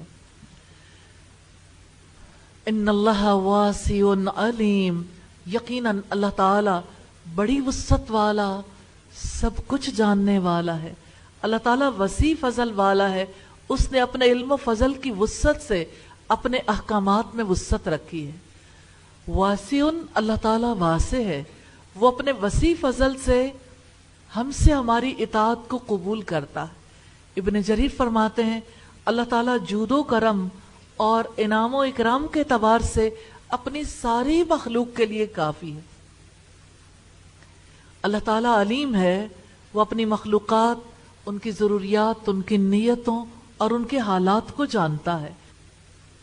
حقیقت یہ ہے کہ جب انسان کہتا ہے اللہ تعالیٰ کی کتاب پڑھتے ہوئے فَأَيْنَمَا تُوَلُّوا فَثَمَّ وَجْهُ اللَّهِ، تم جدھر بھی رخ کرو گے ادھر ہی اللہ تعالیٰ کا رخ ہے، تو انسان پر بڑے گہرے اثرات مرتب ہوتے ہیں. انسان کو اللہ تعالیٰ کی عظمت کا احساس ہوتا ہے، اسے یہ یقین نصیب ہوتا ہے وہ میری سنتا ہے، مجھے دیکھتا ہے، میری دعائیں قبول کرتا ہے. الحمدللہ.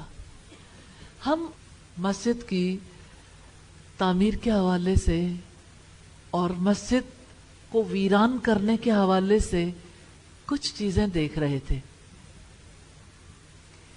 مسجد کی تعمیر کرنے والے افراد مسجد کی آباد کاری کے لیے کوششیں کرتے ہیں. کبھی کبھی ایسے مناظر کیسے لوگوں کے لیے دل سے دعا کرنے کے لیے مجبور کرتے ہیں اور دل سے دعائیں نکلتی ہیں.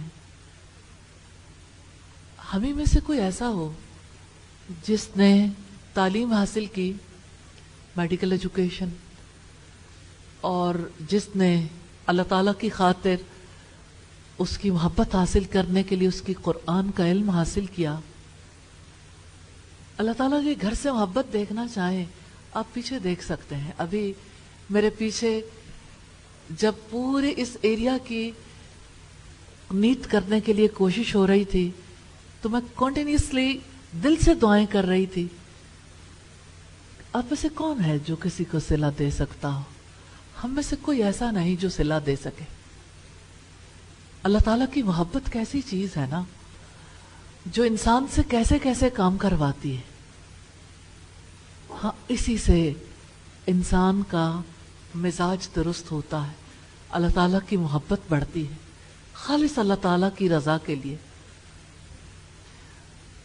اللہ کی محبت سیکھنی ہے نا تو اللہ تعالیٰ کو اپنی طرف سے کوئی نذرانہ پیش کریں. سب سے بڑا نذرانہ دل کی محبت ہے. دل کی محبت سے اس کے گھر سے محبت کرنی سیکھیں.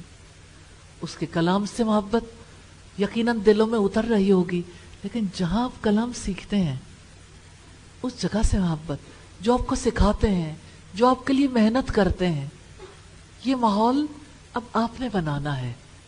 آپ نے ان محبتوں کو بڑھانا ہے انشاءاللہ تعالی.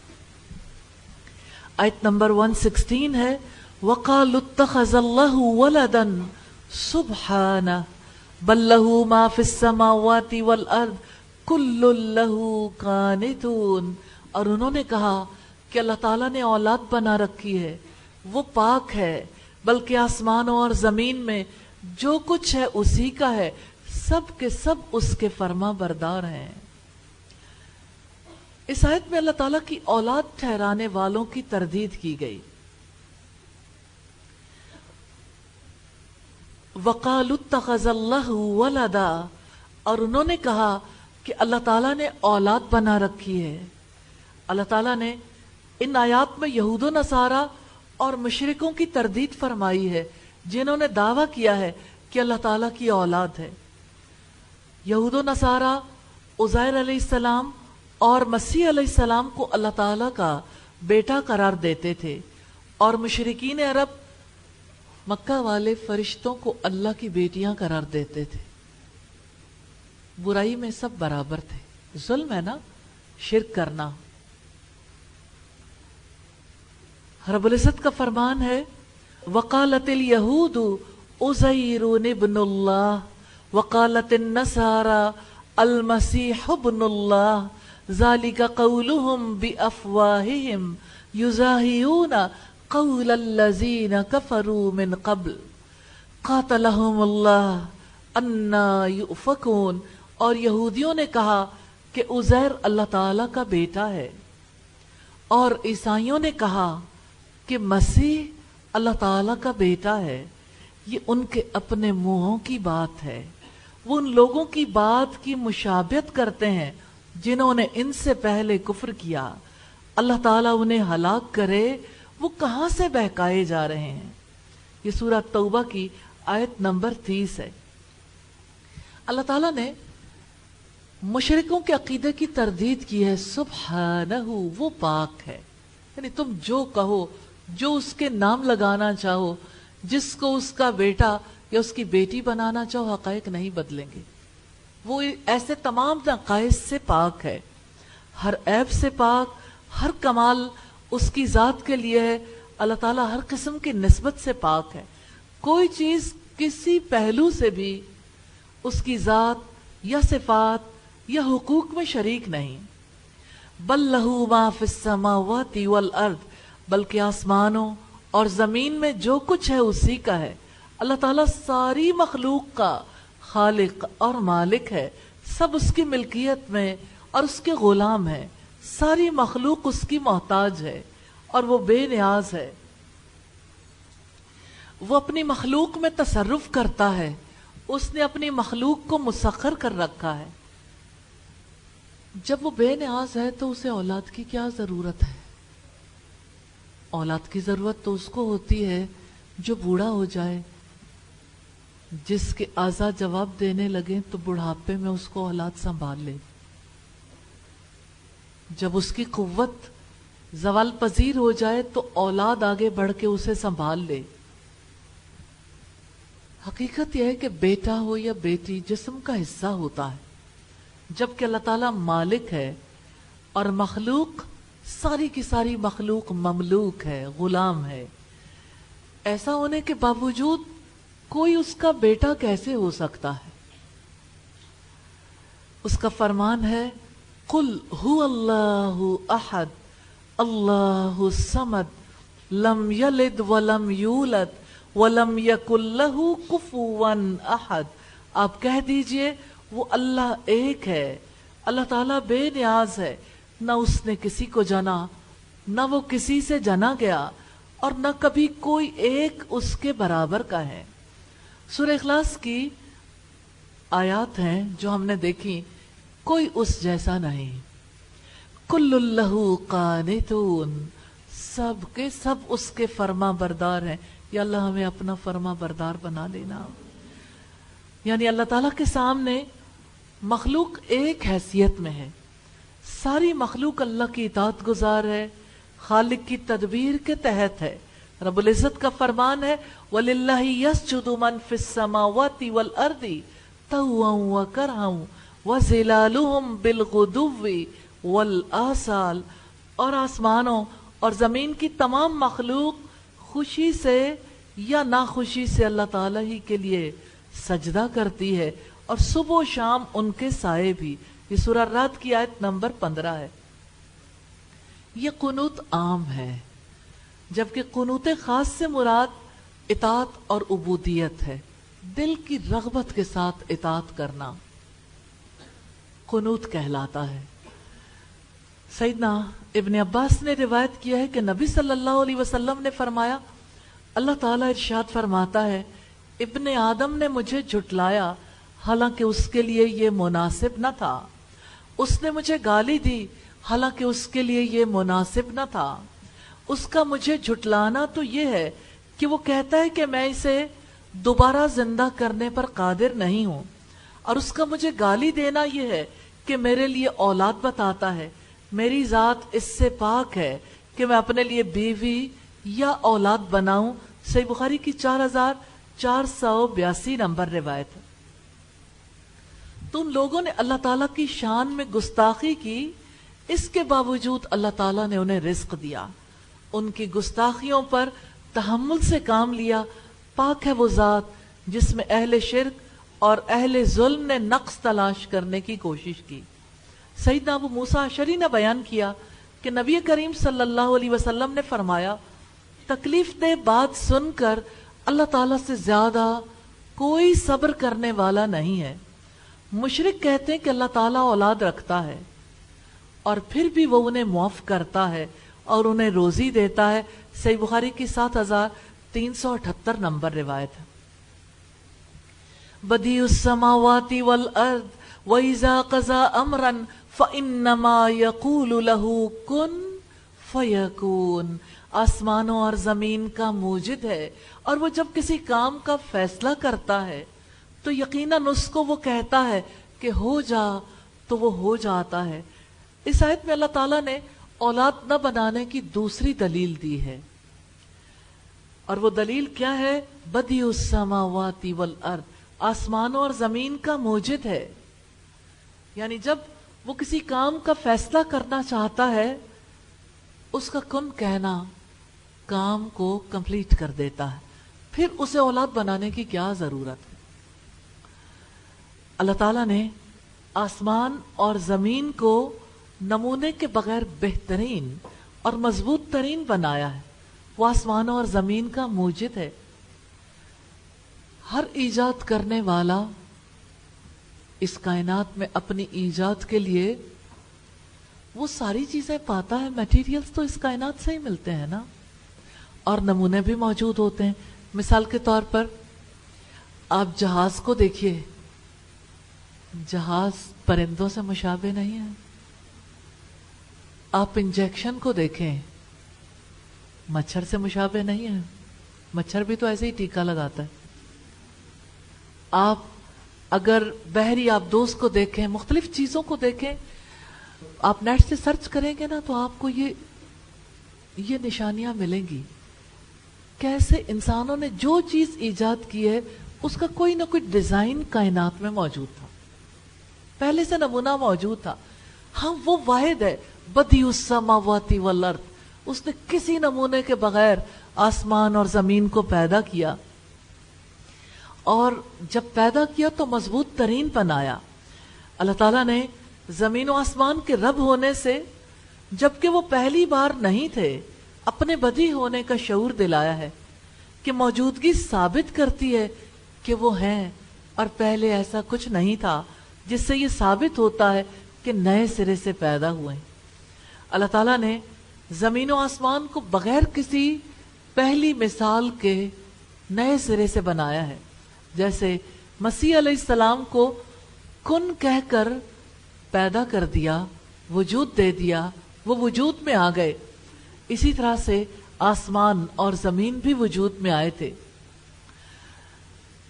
رب العزت نے سورہ الانعام کی آیت نمبر 101 میں فرمایا بدیع السماوات والارض انا یکون لہ ولد ولم تکن لہ صاحبہ وخلق کل شیء وہو بکل شیء علیم. آسمانوں اور زمین کا موجد وہی ہے، اس کی کوئی اولاد کیسے ہو سکتی ہے جبکہ اس کی کوئی بیوی ہی نہیں، اور اس نے ہر چیز کو پیدا کیا ہے، اور وہی ہر چیز کا خوب علم رکھنے والا ہے. وَإِذَا قَضَى أَمْرًا فَإِنَّمَا يَقُولُ لَهُ كُن فَيَكُونُ. اور جب وہ کسی کام کا فیصلہ کرتا ہے تو یقیناً اس کو وہ کہتا ہے ہو جا تو وہ ہو جاتا ہے. اس سے پتہ چلتا ہے کائنات کی ہر چیز اطاعت گزار ہے، کسی کو انکار کی جرات ہی نہیں ہے، کوئی نافرمانی نہیں کر سکتا. سورہ یاسین کی آیت نمبر 82 میں ہے انما امرہ اذا اراد شیئا ان یقول لہ کن فیکون.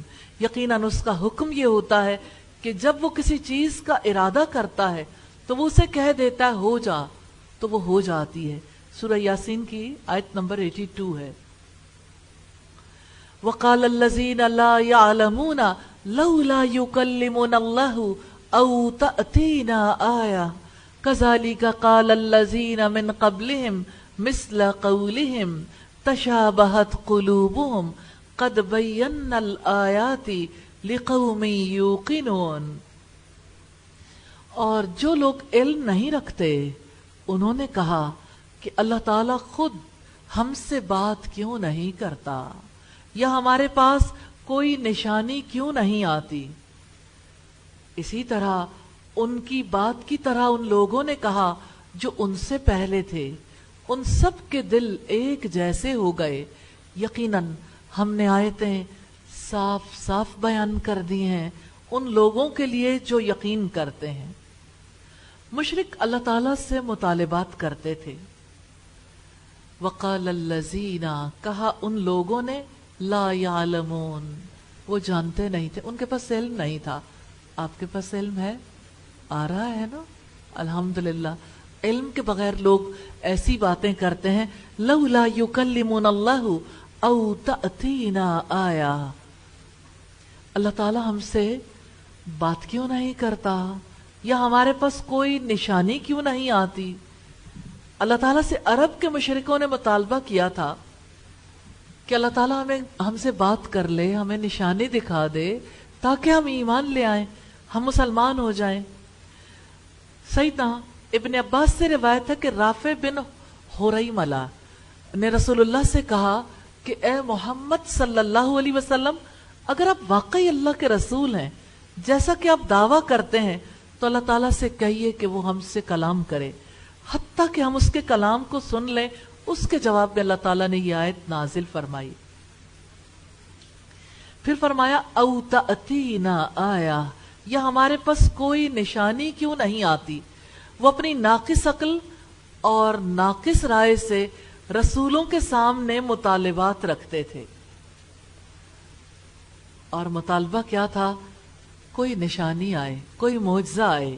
مثال کے طور پر سورہ نساء کی آیت نمبر 153 میں ہے یسألک اہل الکتاب ان تنزل علیہم کتابا من السماء فقد سألوا موسیٰ اکبر من ذلک. اہل کتاب آپ سے سوال کرتے ہیں کہ آپ ان پر آسمان سے کوئی کتاب اتار لائیں. سو وہ تو یقیناً موسیٰ سے اس سے زیادہ بڑا سوال کر چکے ہیں. اور انہوں نے کہا یہ کیسا رسول ہے جو کھانا کھاتا ہے اور بازاروں میں چلتا ہے, اس کی طرف کوئی فرشتہ کیوں نہیں اتارا گیا کہ وہ بھی اس کے ساتھ ڈرانے والا ہوتا, یا اس کے پاس کوئی خزانہ ہی ڈال دیا جاتا, یا اس کے پاس کوئی باغ ہوتا جس سے وہ کھاتا. اور ظالموں نے کہا کہ تم تو ایک سحر زدہ آدمی کے پیچھے چلتے ہو. یہ سورہ الفرقان کی آیات ہیں 7 اور 8. کذالک قال الذین من قبلہم مثل قولہم, اسی طرح ان کی بات کی طرح ان لوگوں نے کہا جو ان سے پہلے تھے. مجاہد رحمہ اللہ نے کہا وہ یہودی تھے. یہ جامع بیان کی روایت ہے. یہودیوں کی اپنے رسولوں کے ساتھ یہی عادت رہی ہے, وہ ہدایت کے لیے نہیں بحث برائے بحث کے لیے مطالبات کرتے تھے. اور سیدنا موسیٰ علیہ السلام سے تو انہوں نے مطالبات کی حد ہی کر دی. وَقَالُوا لَن نُؤْمِنَ لَكَ حَتَّى تَفْجُرَ لَنَا مِنَ الْأَرْضِ يَنْبُوعًا, اور انہوں نے کہا کہ ہم ہرگز آپ پر ایمان نہ لائیں گے جب تک کہ آپ ہمارے لیے زمین سے کوئی بہتا چشمہ جاری نہ کر دیں. یہ سورہ بنی اسرائیل کی آیت نمبر 90 ہے. اور اسی طرح انہوں نے کہا تھا لَن نُؤْمِنَ لَكَ حَتَّى نَرَى اللَّهَ جَهْرًا, ہم ہرگز آپ پر یقین نہیں کریں گے یہاں تک کہ ہم اللہ تعالیٰ کو اعلانیہ دیکھ لیں. آپ کو اندازہ ہو رہا ہے نا کس قدر سرکش قوم تھی. اللہ تعالیٰ کو پہچانتی نہیں تھی, وہ اللہ تعالیٰ کی عظمت کا یقین نہیں رکھتے تھے کیونکہ وہ اللہ تعالیٰ کے بارے میں صحیح علم نہیں رکھتے تھے.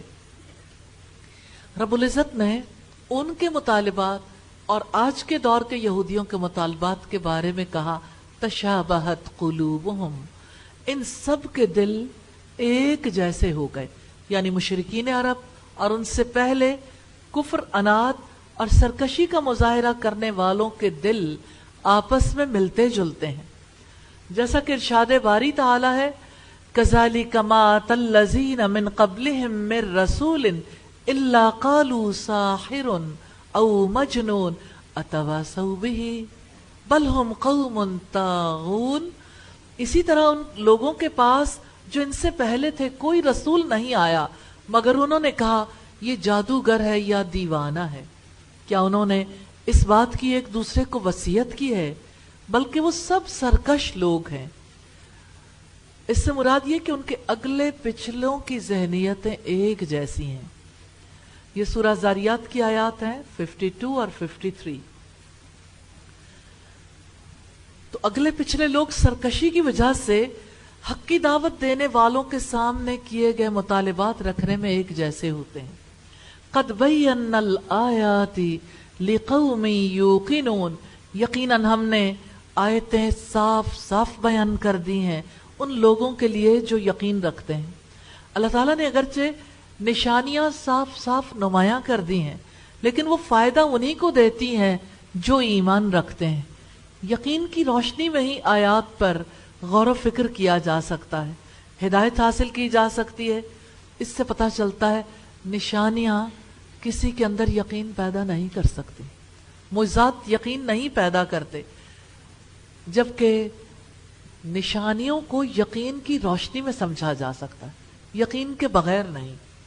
تو جن لوگوں کے دلوں اور کانوں پر کفر کی وجہ سے مہر لگا دی گئی ہے وہ ایمان لانے والے نہیں۔ رب العزت نے فرمایا ان الذین حقت علیہم کلمۃ ربک لا یؤمنون ولو جاءتہم کل آیۃ حتی یروا العذاب العلیم، یقیناً جن لوگوں پر آپ کے رب کی بات ثابت ہو گئی وہ ایمان نہیں لائیں گے، اگرچہ ان کے پاس ہر نشانی آ جائے، یہاں تک کہ وہ دردناک عذاب کو دیکھ لیں۔ یہ سورہ یونس کی آیات ہیں 96 اور 97۔ آیت نمبر 119 ہے اِنَّا أَرْسَلْنَاكَ بِالْحَقِّ بَشِيرًا وَنَذِيرًا وَلَا تُسْأَلُ عَنْ أَصْحَابِ الْجَحِيمِ، یقیناً ہم نے آپ کو حق کے ساتھ خوشخبری سنانے والا اور ڈرانے والا بنا کر بھیجا ہے، اور آپ سے اہل دوزخ کے بارے میں نہیں پوچھا جائے گا۔ رسول اللہ کو بشیر اور نذیر بنا کر بھیجا گیا۔ اِنَّا أَرْسَلْنَاكَ، یقیناً ہم نے آپ کو بنا کر بھیجا ہے، یعنی بشیر اور نذیر بنا کر بھیجا ہے، بالحق، حق کے ساتھ۔ سیدنا ابن عباس نے کہا حق سے مراد قرآن ہے، ابن کیسان نے کہا اسلام، اور تیسرے معنی سچ کے ہیں، زاد المسیر کی روایت ہے۔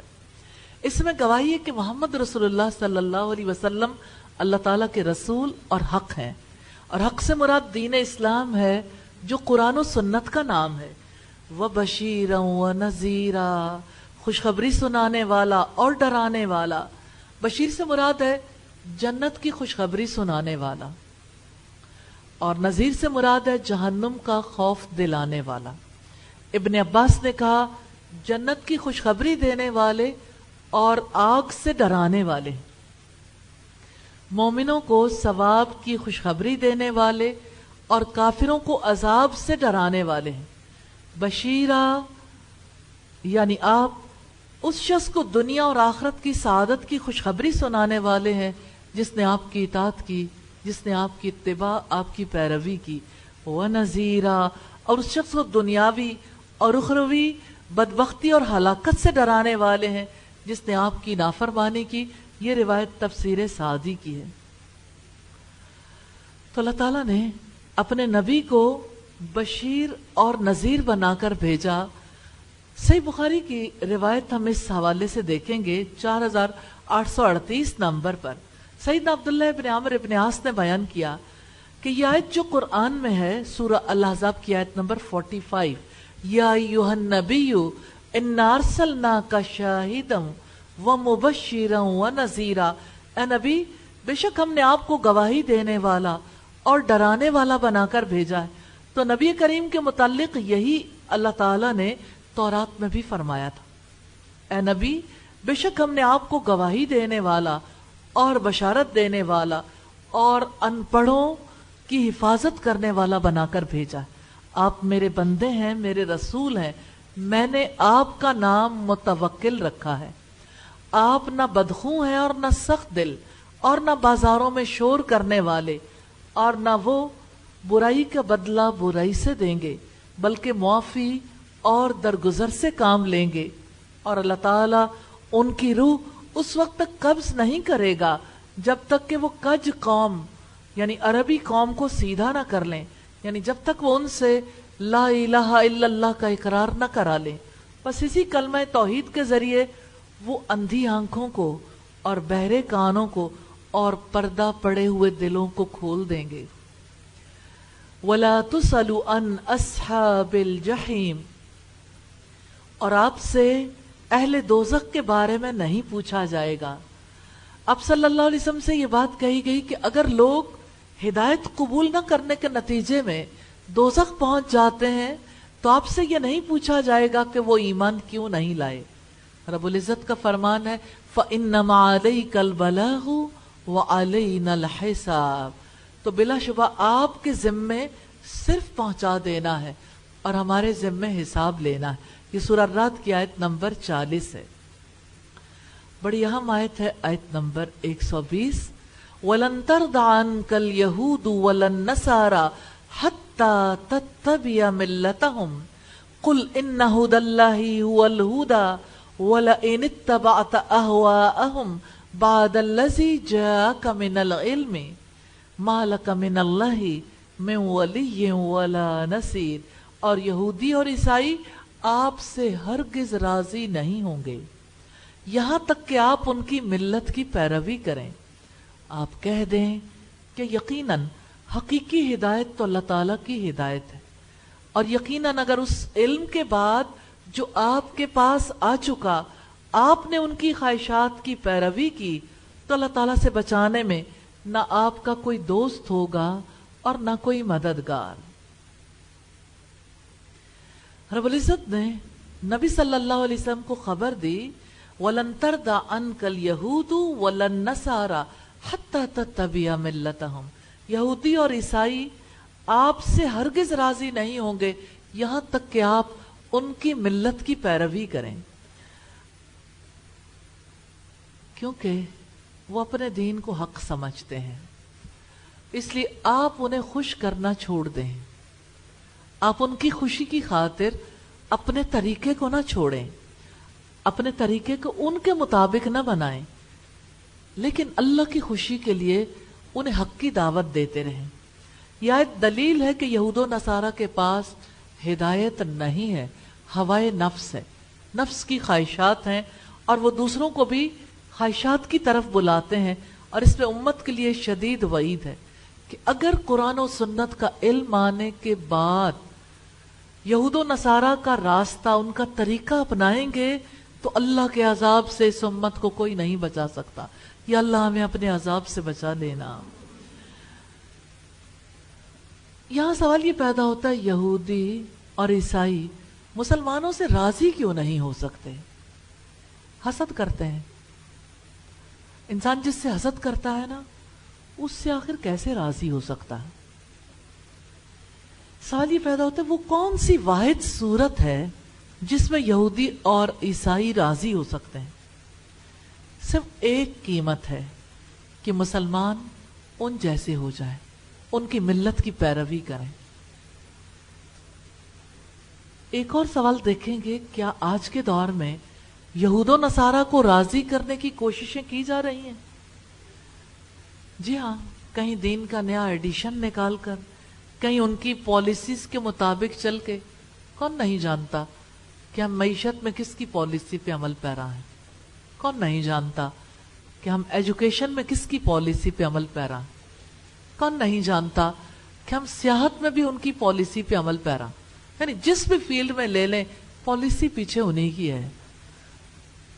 یہاں یہ دیکھنے کی بھی ضرورت ہے کہ اللہ تعالیٰ کی ہدایت سے کیا مراد ہے۔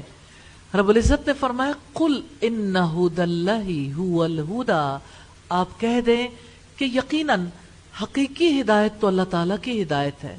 اللہ تعالیٰ کی ہدایت سے مراد صحیح، سچا اور سیدھا دین ہے، جس کے ساتھ نبی صلی اللہ علیہ وسلم کو مبعوث کیا گیا۔ رب العزت نے فرمایا، وَمَن يَبْتَغِ غَيْرَ الْإِسْلَامِ دِينًا فَلَن يُقْبَلَ مِنْهُ وَهُوَ فِي الْآخِرَةِ مِنَ الْخَاسِرِينَ، اور جو شخص اسلام کے علاوہ کوئی اور دین تلاش کرے گا تو وہ اس سے ہرگز قبول نہیں کیا جائے گا۔ یہ سورہ آل عمران کی آیت نمبر 85 ہے۔ تو یہاں ہدایت سے وہ انذار اور وہ انذار حجت مراد ہے جو آپ کو اور آپ کے صحابہ کو سکھایا گیا تھا، جس سے وہ گمراہ فرقوں کا جواب دیتے تھے۔ سیدنا مغیرہ بن شعبہ سے روایت ہے کہ نبی کریم نے فرمایا، میری امت کا ایک گروہ ہمیشہ غالب رہے گا، اس میں علمی اور دینی غلبہ بھی شامل، یہاں تک کہ قیامت آ جائے گی اور وہ غالب ہی رہیں گے۔ بخاری کی 7311 نمبر روایت۔ هو الہدی، وہی دین ہے جس پر آپ چل رہے ہو، جس پر یہود و نصارہ چل رہے ہیں، وہ خواہشات کا دین ہے، اس لیے رب العزت نے ان کی خواہشات کو اختیار کرنے سے روکا۔ اہل کتاب کو خواہشات کی پیروی کرنے پر وعید سنائی گئی ہے، اور مسلمانوں کو بھی، وَلَئِنِ اتَّبَعْتَ أَهْوَاءَهُمْ بَعْدَ الَّذِي جَاءَكَ مِنَ الْعِلْمِ مالک من اللہ من ولی ولا نصیر، اور یقیناً اگر اس علم کے بعد جو آپ کے پاس آ چکا آپ نے ان کی خواہشات کی پیروی کی تو اللہ تعالیٰ سے بچانے میں نہ آپ کا کوئی دوست ہوگا اور نہ کوئی مددگار۔ دوست نفع پہنچاتے ہیں اور مدد کرتے ہیں، اور مدد سزا سے بچانے کی صورت میں ہوتی ہے۔ اس آیت میں نبی صلی اللہ علیہ وسلم سے خطاب ہے اور اس میں آپ کی امت بھی داخل ہے۔ کوئی بھی آدمی اگر کسی انسان کی مرضی یا رائے کو مقدم کرنے کے لیے قرآن اور رسول اللہ کی سنت کو نظر انداز کر دیتا ہے وہ اس آیت کے ضمن میں آئے گا، اور اس آیت میں موجود تہدید و وعید بھی اس کو شامل ہوگی۔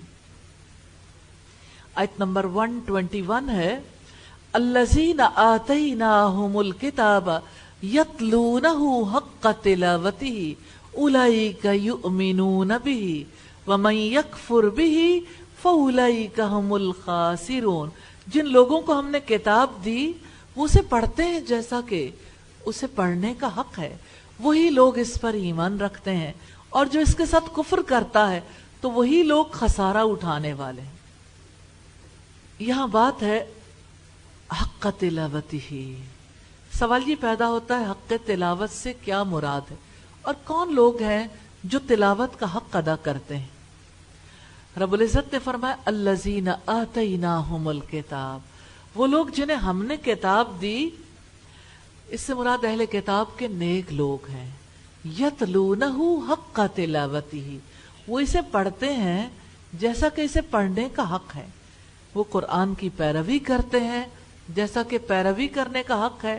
یہاں تلاوت سے مراد اتباع ہے۔ وہ اللہ تعالیٰ کے حلال ٹھہرائے ہوئے امور کو حلال اور اس کے حرام ٹھہرائے ہوئے امور کو حرام سمجھتے ہیں، اس کے محکم احکامات پر عمل پیرا ہوتے ہیں، متشابہات پر ایمان لاتے ہیں۔ اہل کتاب میں سے یہی لوگ ہیں جنہوں نے اللہ تعالیٰ کی نعمت کو پہچانا اور اس کے شکر گزار ہیں۔ سیدنا حذیفہ بیان کرتے ہیں کہ رسول اللہ کا جب آیت رحمت سے گزر ہوتا تو اللہ تعالیٰ سے رحمت کا سوال کرتے، جب آیت عذاب کی تلاوت کرتے تو اللہ تعالیٰ کے عذاب سے پناہ مانگتے تھے۔ مسلم کی 1814 نمبر روایت۔ سیدنا عمر نے فرمایا ان سے مراد وہ لوگ ہیں جب تلاوت کرتے ہوئے کسی آیت رحمت کے پاس سے گزرتے ہیں تو رحمت کا سوال کرتے ہیں، جب آیت عذاب کے پاس سے گزرتے ہیں تو عذاب سے اللہ کی پناہ چاہتے ہیں۔ تفسیر تبری کی روایت ہے۔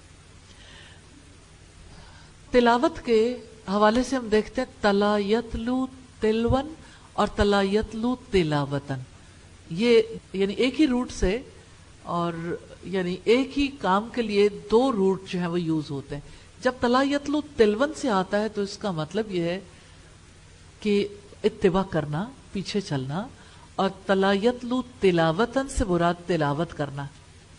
تو تلاوت کے معنی پیروی کے بھی آتے ہیں۔ تلاوت کا حق کب ادا ہوتا ہے؟ جب اس کی پیروی کا حق ادا کیا جائے۔ حقیقت یہ ہے یہ قرآن ہے جس کی پیروی جنت کے باغوں میں لے جائے گی۔ آپ میں سے کون جنت کے باغوں میں جانا چاہتا ہے؟ اور ابھی اسی طرح سے جانا پڑے، دیکھیں انسان تھکا ہارا ہو تو باغ میں جا کے زیادہ اچھا نہیں فیل ہوتا؟ الحمدللہ سب کو موت کی فکر لاحق ہو جاتی ہے کہ ابھی تو اس پوزیشن میں نہیں ہے۔ سیدنا ابو ہریرہ سے روایت ہے رسول اللہ نے فرمایا رشک تو بس دو ہی آدمیوں پر ہونا چاہیے، ایک اس پر جس سے اللہ تعالیٰ نے قرآن کا علم دیا اور وہ رات دن اس کی تلاوت کرتا رہتا ہے کہ اس کا پڑوسی سن کر کہہ اٹھے کاش مجھے بھی اس جیسا علم قرآن ہوتا اور میں بھی اسی کی طرح عمل کرتا، اور وہ دوسرا جسے اللہ تعالیٰ نے مال دیا اور وہ اسے حق کے لیے لٹا رہا ہے، اس کو دیکھ کر دوسرا شخص کہہ اٹھتا ہے کاش میرے پاس بھی اس جتنا مال ہوتا اور میں بھی اللہ تعالیٰ کی راہ میں خرچ کرتا۔ یہ بخاری کی 5026 نمبر روایت۔ اولئک یؤمنون بہ، وہی لوگ اس پر ایمان رکھتے ہیں جو تمام رسولوں پر ایمان رکھتے ہیں، رسولوں کے درمیان فرق نہیں کرتے، جو اللہ کی کتاب کو غور و فکر سے پڑھتے ہیں، اس پر عمل کرتے ہیں، جو اہل کتاب پہلی کتابوں کو پڑھتے اس پر عمل کرتے ہیں ان کا قرآن حکیم پر بھی ایمان ہے۔ رب العزت نے فرمایا قل آمنوا بہ او لا تؤمنوا، آپ کہہ دیں تم اس پر ایمان لاؤ یا نہ لاؤ۔ ان الذین اوتوا العلم من قبلہ اذا یتلی علیہم یخرون للاذقان سجدا، یقیناً اس سے پہلے جن لوگوں کو علم دیا گیا جب ان پر یہ پڑھا جاتا ہے وہ ٹھوڑیوں کے بل سجدہ کرتے ہوئے گر جاتے ہیں۔ وَيَقُولُونَ سُبْحَانَ رَبِّنَا إِن كَانَ وَعْدُ رَبِّنَا لَمَفْعُولًا، اور وہ کہہ اٹھتے ہیں کہ پاک ہے ہمارا رب، یقیناً ہمارے رب کا وعدہ بلا شبہ ہمیشہ سے پورا کیا ہوا ہے۔ یہ سورہ بنی اسرائیل کی آیات ہیں 107 اور 108۔ تو قرآن مجید سے یوں ہی نہیں گزر جاتے بیگانوں کی طرح، رحمت کی آیات آئیں تو اللہ کی رحمت مانگیں، عذاب کی آیات آئیں اللہ کی پناہ مانگیں، اور اللہ کے وعدوں کی بات آئے تو اس پر اظہار کریں کہ ہمارے رب کا وعدہ یقیناً ہمیشہ سے پورا کیا ہوا ہے۔ اللہ کے وعدوں کا یقین انسان کو اعلیٰ درجات تک لے جاتا ہے، کیونکہ وعدوں کے یقین کے ساتھ انسان بہترین عمل کرنے کی کوشش کرتا ہے۔ وَمَن يَكْفُرْ بِهِ فَأُولَئِكَ هُمُ الْخَاسِرُونَ، اور جو اس کے ساتھ کفر کرتا ہے تو وہی لوگ خسارہ اٹھانے والے، یعنی جو اہل کتاب نبی صلی اللہ علیہ وسلم پر ایمان نہیں لائیں گے وہ جہنم میں جائیں گے۔ وَمَن يَكْفُرْ بِهِ مِنَ الْأَحْزَابِ فَالنَّارُ مَوْعِدُهُ، اور گروہوں میں سے جو اس کا انکار کرے گا تو اس کے وعدے کی جگہ آگ ہے۔ سورہ ہود کی آیت نمبر 17 ہے۔ سیدنا ابو ہریرہ رضی اللہ تعالی عنہ رسول اللہ صلی اللہ علیہ وسلم سے روایت کرتے ہیں، انہوں نے فرمایا اس ذات کی قسم جس کے ہاتھ میں میری جان ہے، اس امت کا کوئی بھی یہودی ہو یا عیسائی میری بات سنے، یعنی جس شریعت کے ساتھ میں بھیجا گیا ہوں یعنی اسلام، اور وہ اس پر ایمان نہیں لائے گا تو اس کا ٹھکانہ جہنم والوں میں سے ہوگا۔